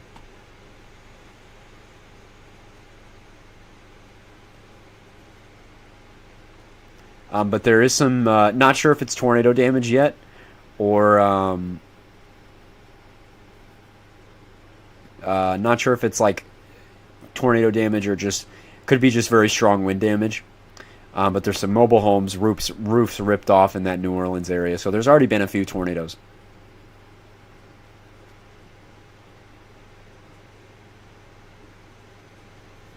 Entire barn demolished. Okay. There's also a shelter in place been issued for portions of Oklahoma and Kansas about the blizzard warning. Please do not drive out there. It is really rough. There's a lot of people getting stuck. High winds, low visibility, lots of snow. Saucier cell is super contaminated. Storms today are going to be moving really fast too. Fast storm motions in the middle of the night, probably rain wraps, strong tornadoes. Never want to see it in Dixie, but it happens. It's probably contaminated. How so? Oh yeah, this is all This is all clear air contamination in there. Yeah, look at that. That's all clear air. That's not like a strong tornado or a CC drop. This is all clear air contamination there. Interesting. We could try to see the storm's taking an interesting shape, and I have a feeling that it's from its low-level hodograph. So I'm going to pull a sounding out of this area just to see if there's a little loop in the hodo. more, or where exactly would it be at? It would be in that area. It's a little too clear. I'm going to use the wrap for that. Just to see if there's a little kink in there that would make sense for that random bulge in the middle there. Sometimes that has to do with the Hodo, but not really. Actually, there's a little bulge in there, right there, that might actually be responsible for that little area that is bulged like that.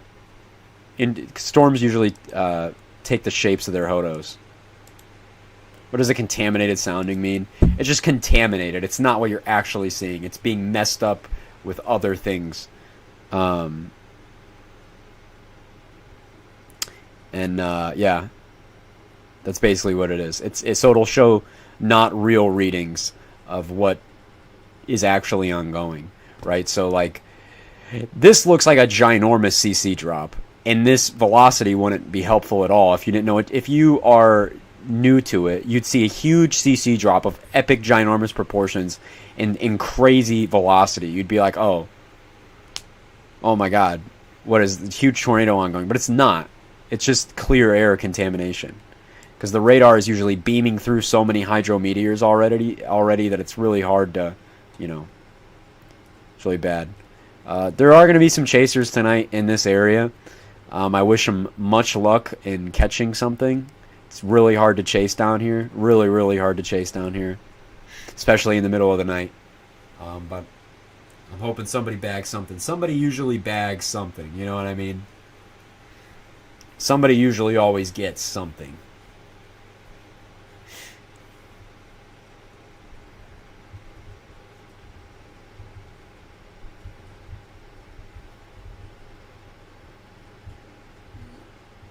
Really watching some redevelopment here. New Orleans is becoming increasingly concerned about round 2 in the next few hours for the possibility of a couple strong tornadoes in the New Orleans area. They are concerned about that, especially given we do have the ability to do that. It just depends on our instability, and if we're able to really build it up here and stay ahead of the line. We can look at mesoanalysis, see what's going on, see if we got anything down there in terms of mixed layer cape. Again, most of our cape is really just sitting on the shore. Most of our cape is just sitting in there. Granted, this is 2,500 cape. This is about 2,000, 1,500, about 100 right in there. So 2,500 cape right in that area, and it's going to move over time. So it's going to move over the next few hours. We're going to probably have a center of 2,500 cape or so right in that New Orleans area. I'm really losing my voice, actually. We're probably going to have that 25,000 cape up in the New Orleans area as it shifts eastward, and then it's going to get pulled and advected even farther north later tonight, 2 hours ahead of time, and you can see that there is a fairly large area of 1,000 cape or so, 2,000, 1,000 cape in that area. 6 hours ahead of time, same thing, and that's a concern as well.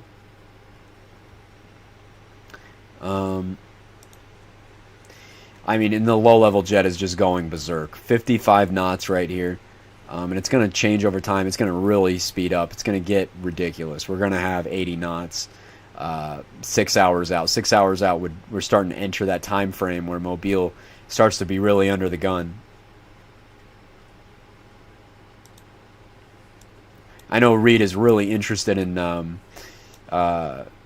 what's a free alternative to GR2. There's not a lot of them. College DuPage has a really nice radar. That's ChatGPT. College of DuPage.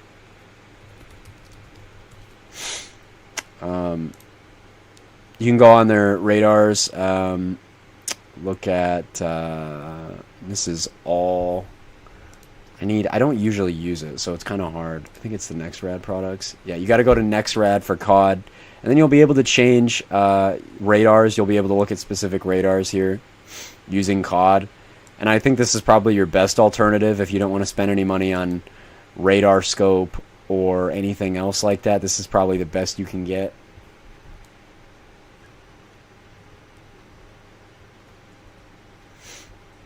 And you can obviously play with the timing and everything.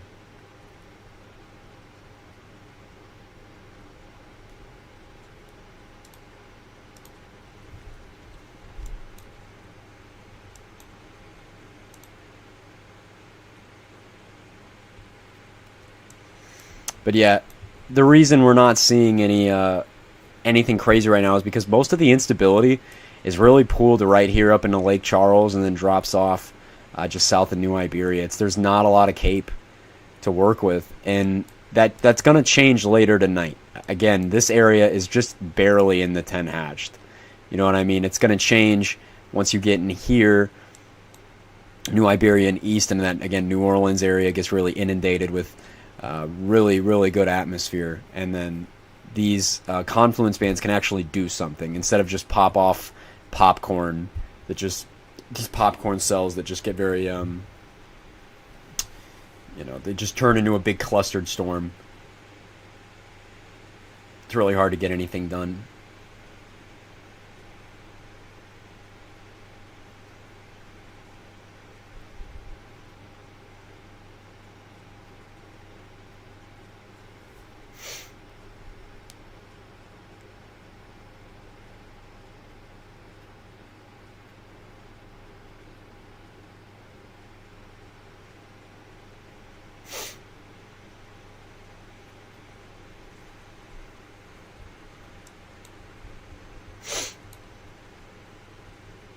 But yeah, these storms all suck.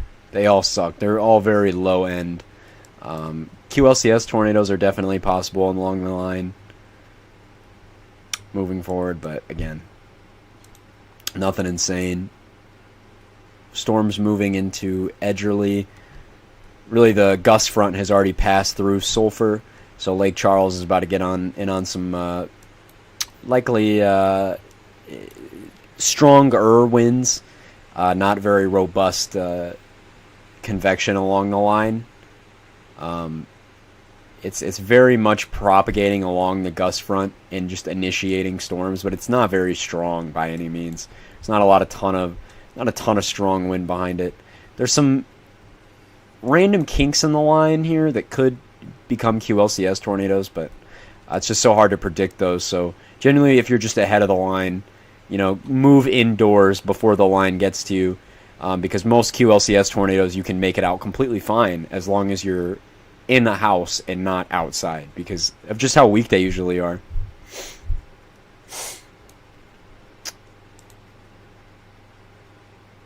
Usually just want to be indoors just in case. Just in case. Again, beastly elevated supercell, and man, this would not be good if, we can go up a few tilts and you can just see that low-level jet. That was 35,000 feet up. Probably less than that. Here, but you can see the super high winds that get sampled. Bye, New York. But yeah, we're going to wait for this outlook to come out. Then what I'm going to do is I'm going to chill out for a little bit. We're going to end stream, and we're going to pick it up later, right when this looks to look pretty serious again. Because I don't think sitting on here for 4 hours with nothing on here. Not yet. We're not leaving yet. But why is everybody saying see you, Kay? I'm not going nowhere just yet, but what we'll do is once the new outlook comes out and everything happens, we'll see what's going on. We'll see what the SBC thinks. Then after the new outlook, we'll wait around. I'm gonna go probably shower, chill out for a little bit, and then decide when to go live again. I think what I'll do is I'll wait until I see something happen, so we're not just sitting here waiting. I'll either go live if there's a round 2 in New Orleans, because I'm still very iffy about that even happening. And then, if not that, I'll go live probably around 12 a.m. or so, a later-ish live, where we'll really go over this area, and that will last several hours of just non-stop tornado threat. If it pans out to how it will be, we'll know pretty quick if it's busting or not, I'd say. So yeah, we won't be live if we don't need to be. And it's also important to know that you don't call this event out and push it away just because it hasn't done much yet, because at the end of the day it wasn't supposed to be. The event is supposed to kick off super late, and a lot of these events they look like nothing until the extreme conditions really overlap on each other. So you can't just give it up before anything even happens, because this is not the event.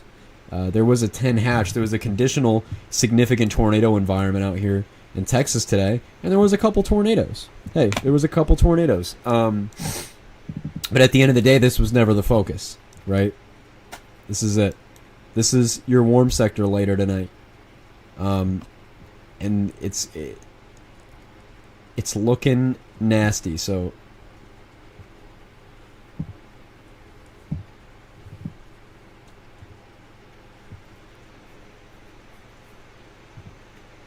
we just need to because what it'll look like probably is we'll see a lot of convection, and it'll be very like bleh, you know. It's like, oh great, you know, it busted, you know, all that for nothing, you know. We all the warnings, all the everything, and all the hype, and you know, just makes us look dumb. But it's gonna look like that, and then boom, boom, boom, boom, boom. Think of it like how most tornado outbreaks are. You look at them at first, and you're like, wow, the convection here is kind of messy, blah blah blah blah blah, and then you have that perfect equilibrium there, where you have the shear and the instability that overlap and the perfect forcing, and then you just go crazy for a couple hours, and then it's over. But then tomorrow we still have that threat. We have Florida, which I am not confident in. I think there could be QLCS tornadoes across Florida, but as of now, the models aren't really trending much in terms of prefrontal development in Florida. There's a little signal with the HRRR down here, but I don't know about that. I think it's just mostly a QLCS event. Instability's uptrending kind of rapidly along South and mostly South Carolina, not as much North Carolina, and then obviously the peninsula here is under the gun for even more discrete supercells as this thing continues to move past. But people just say things. There's apparently been an observed photograph in New Orleans that is pretty holy shit. Excuse my French. That is a ridiculous photograph. Brother. No instability. There's no instability yet. There's no warm sector. But look at the... It's off the charts. 1,600 meters squared per second squared of storm relative helicity. It is literally off the charts. This is for New Orleans. There's going to be a warm sector moving in to New Orleans here. If we have discrete supercell development out here in that New Orleans area with that kind of environment, dude. Oh boy. Oh boy.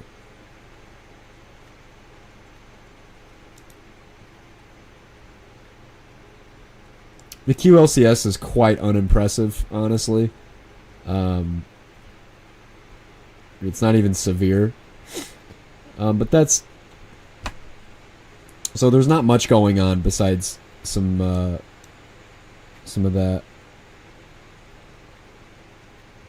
This thing is trying to get rooted, but I don't know. Not a lot going on. Not a lot going on. But again... This is the event for tonight. This photograph is literally insane, though. So I'm gonna close off screen just real quick. It'll be right back up.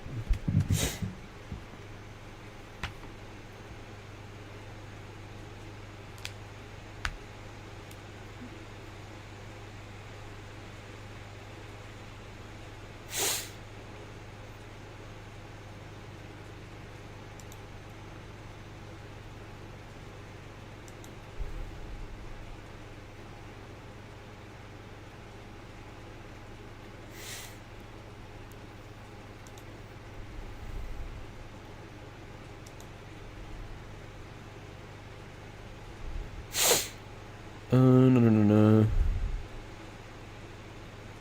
no. It was windy and rainy, yeah. Probably nothing crazy. Probably nothing crazy. I'm off school tomorrow. Let's go. Let's go, let's go.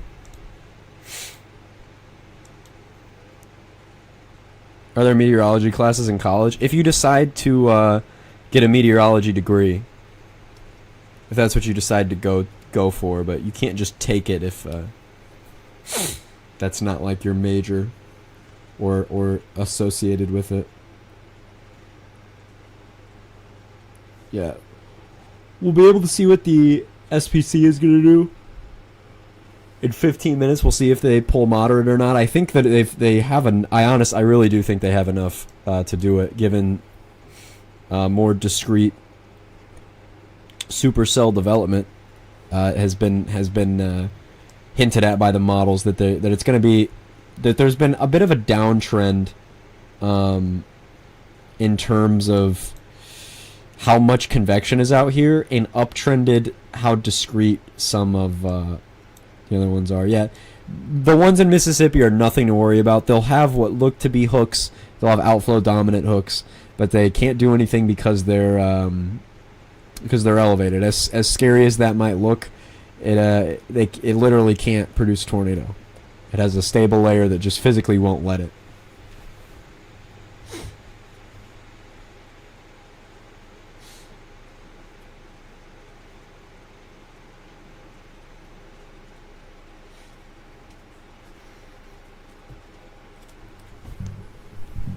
Oh, he's still so super worried? Oh yeah, big time. Big time. I think the models, the way they've trended throughout the day, I'm just even more worried. I don't know if you were in here when we talked about the mesoscale discussion, or not the mesoscale discussion, but the forecast discussion from Mobile.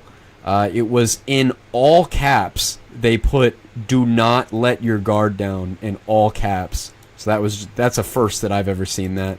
They hinted at the possibility of violent tornadoes tonight. They said that the event has true upper echelon, like high-end potential that it will have to realize, and you know, it's as dire as it could be. But I mean, there's a crazy environment out here that is going to take place. Nothing out here yet, though. There's literally nothing out here yet. There's a couple elevated supercells, but again, the warm sector that is going to be in play tonight is still in central Louisiana.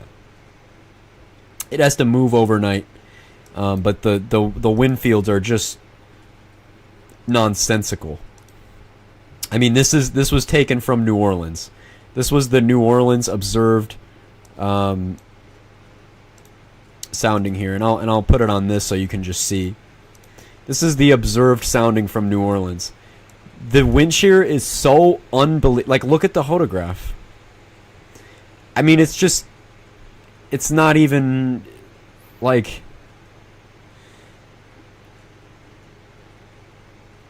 I don't know, man. Like, when you have a low-level jet like this in an environment with even 1,000 cape, it's just, I don't know, man. So we'll just see how this plays out overnight, but crazy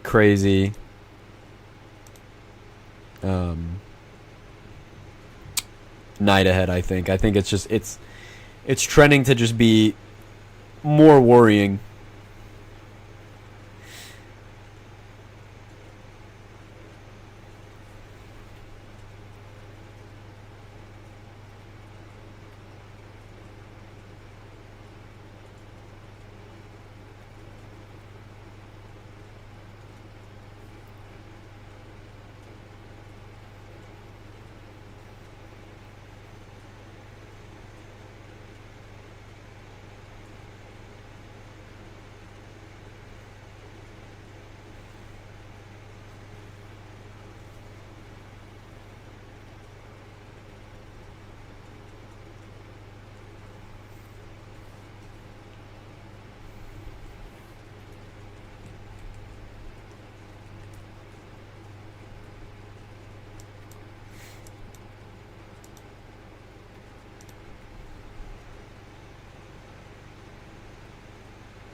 Gotta just look out here. There really isn't much.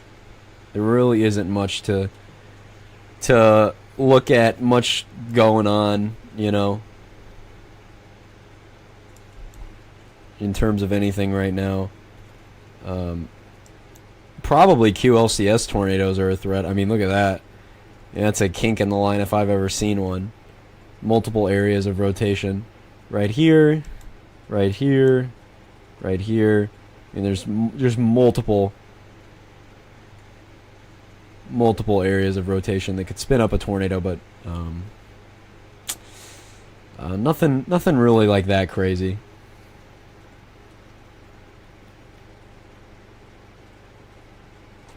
He schizo rambled at you because you said Clarksville was an EF3.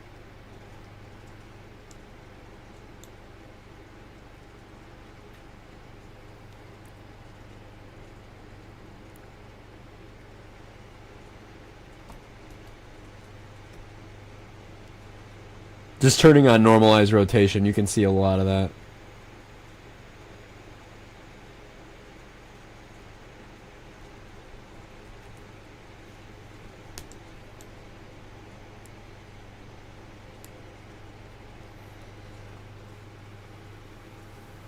We're 9 minutes out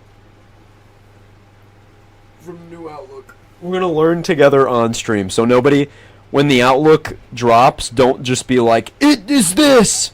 Because we're going to find out with each other, okay? We're going to find out together. So nobody shout out what it was, guys. Nobody shout it out. I'm curious to know what it's going to be.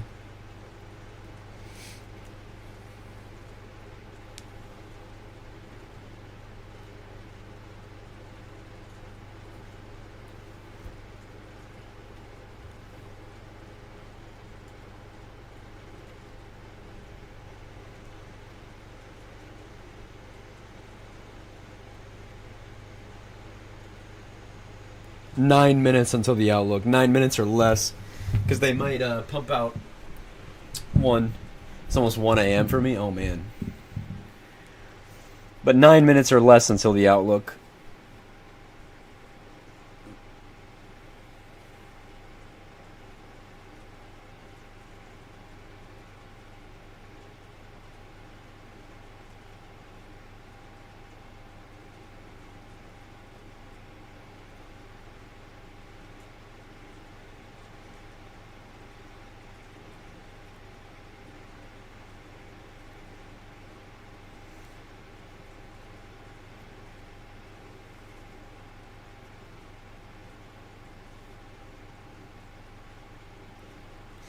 God, I'm like, if that is how the wind profiles are gonna look like overnight with instability, like,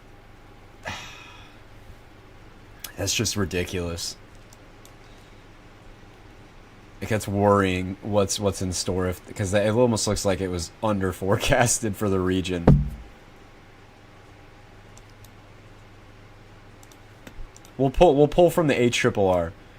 We'll take a sounding from the HRRR of New Orleans just to see what it's modeling compared to... Dude, the real life shear is so much higher than this.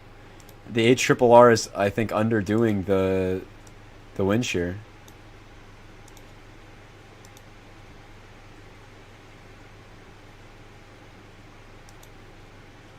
The event should initiate, I think, when we actually start talking about real tornado potential, like intense tornadoes, about 12 a.m. probably. About 12 a.m. Eastern time. 12 a.m. Eastern time. Big time tornado potential out here. And then this moves forward. This is peak tornado potential here. It doesn't look like that much in the STP, but it's because there's supercells ongoing that are eating up the STP. And then moves away here. And then this is when tomorrow's event starts up and everywhere. Gulfport Storm. Gulfport Storm is not going to produce a tornado. It's elevated. It looks like it, but it's elevated.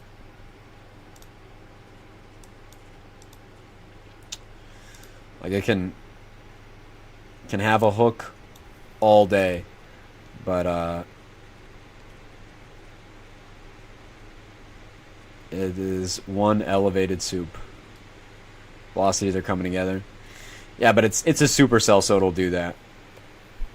I mean, they're rotating, but it's elevated. So it's not going to produce a tornado. It's going to just stay a hailer.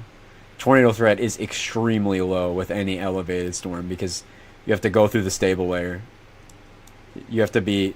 A tornado needs instability to thrive, and if there's just no instability, you can't have a tornado.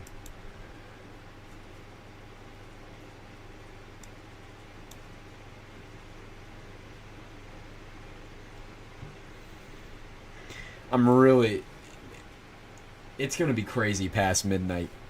I sure am not letting my guard down past midnight.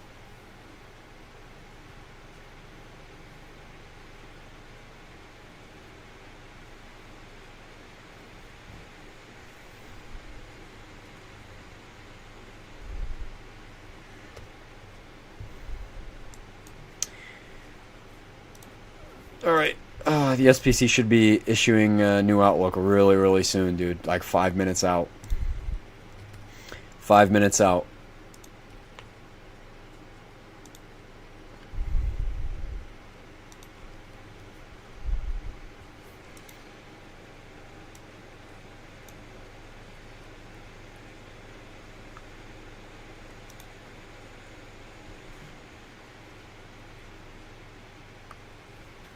Will they pull the trigger on a moderate?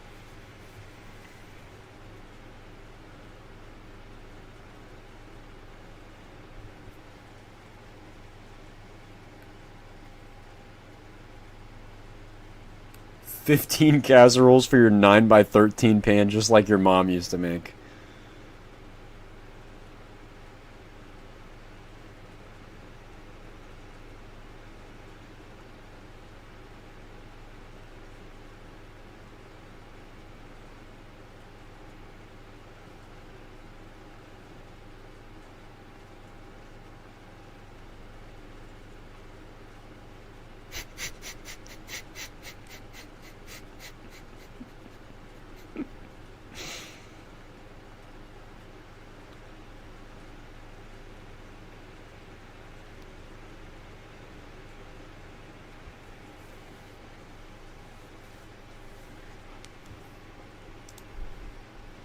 See what they do.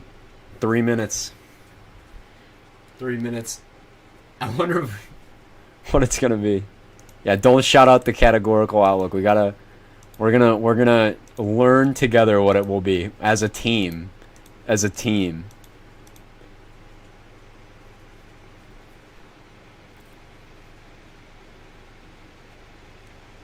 This is low-key nerve-wracking. I don't know what they'll pull, man. I honestly don't know. It's a coin toss. Like I think they have enough to go with the moderate. I don't know what else they're gonna do. There couldn't be any more confidence, I think, for it. But we'll see. We'll see. If they don't go moderate, they'll at least have a reason why. And mention how high end it could be.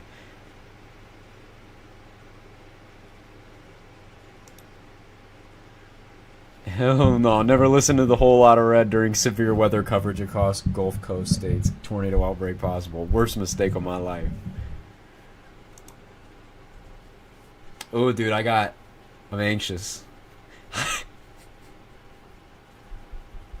I'm anxious to see what they pull. I'm anxious to see what they pull here. We're about a minute out. 1 minute out.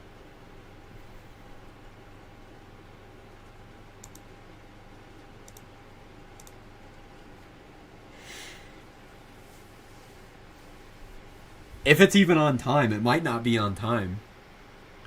It might not be on time. If it's late, then that's even more interesting.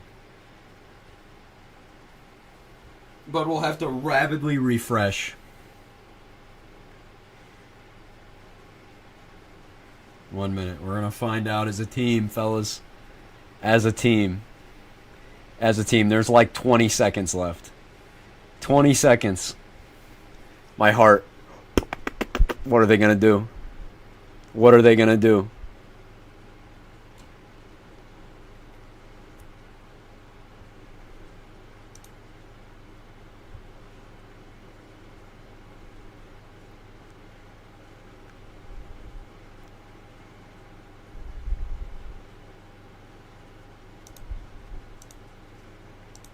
Alright, it's time. $8.99. Thanks, Solar. $8.99. We're sitting here and rapidly refreshing it, dude. I feel like the HRRR, dude. They call me high resolution rapid refresh. Solar with that $8.99, dude. That's what time it is. $8.99. I'm gonna put my hand in front of it so I can't see it. You guys will see it before I will. Put my hand in front of it. Oh my god.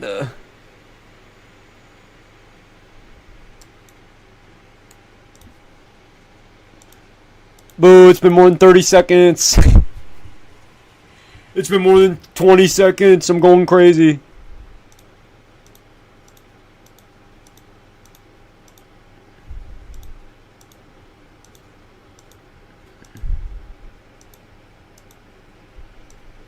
Come on, SPC. Come on. Come on.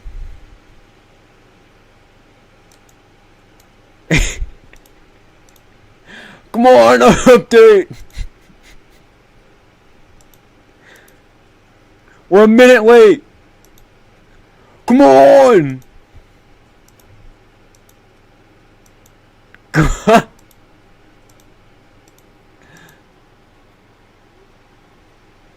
Feels like waiting for an album to drop, dude.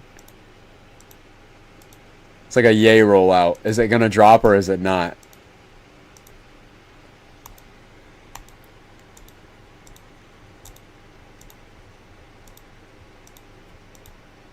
Oh my god, bro. I want to...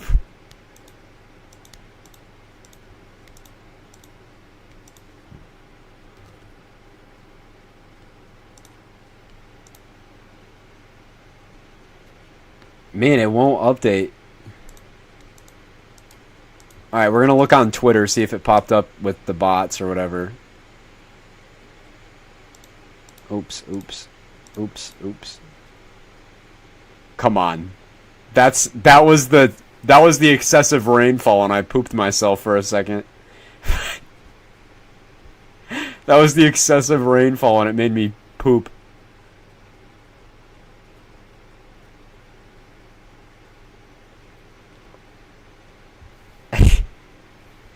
It's not even out yet, dude. It's late.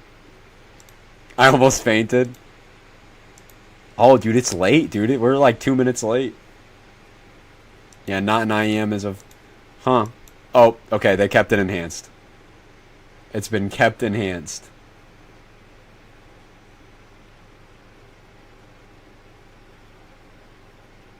They have kept the threat enhanced. Let's see what they... I'm gonna see why. Yeah, it is interesting that they kept it enhanced.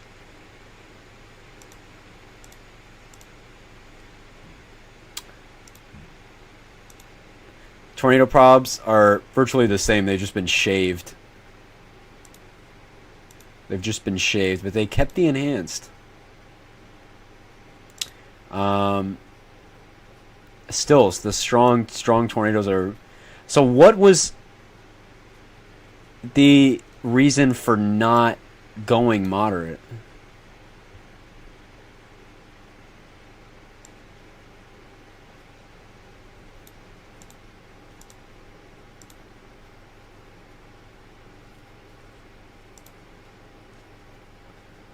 Hold on.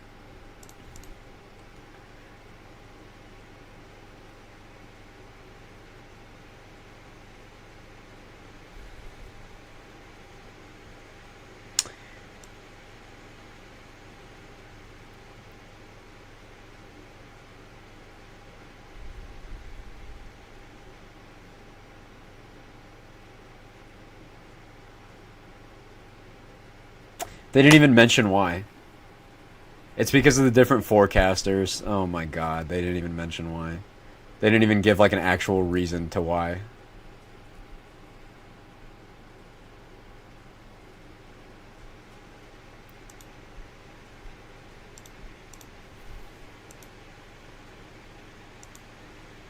There's no actual reason why, I don't think.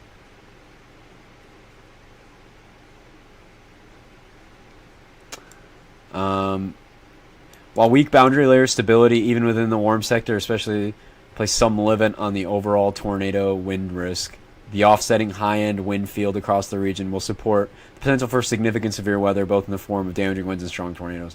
I guess they just don't know. I guess they're just not confident enough to up it up there. Still solid. Still solid. I'm just kind of surprised given how high-end the parameter space could. It wasn't moderate.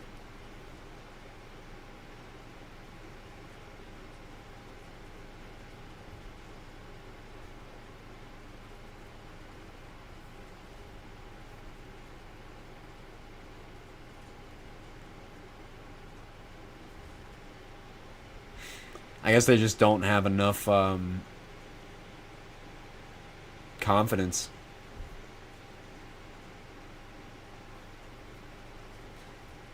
Mobile is going berserk, saying, "Do not let your guard down." No, not LSPC. Let them do their thing. I just think they're just not enough confident. They're just not confident enough. But there is truly, regardless of what the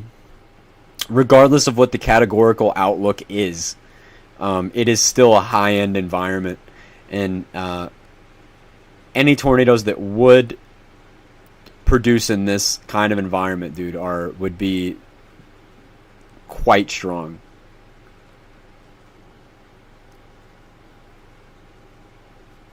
Act going crazy.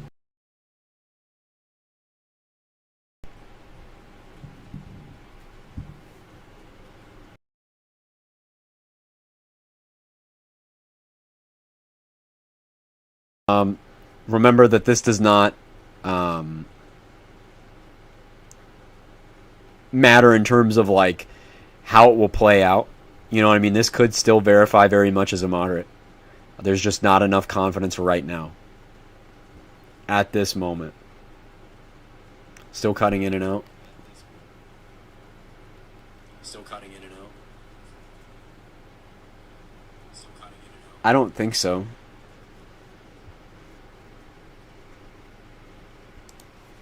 I don't seem to be cutting out.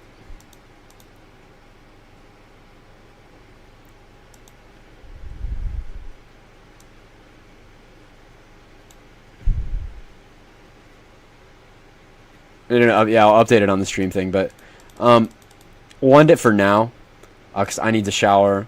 I'm going to take advantage of my time during this lull of activity to get ready for stuff, so for now, that's first half of the event, and we'll be watching for the second half when it starts to pop. I'll be going live, and then we'll go live until there's another lull, and then sleep there, and then tomorrow we cover tomorrow. So it's been real, everybody. Everybody stay safe. Listen to warnings if you're in the area. But it has been real. We'll be live soon. Keep notifications on. I'll keep notos on. Or keep notos on so you'll be when we go live again. So bye-bye, guys.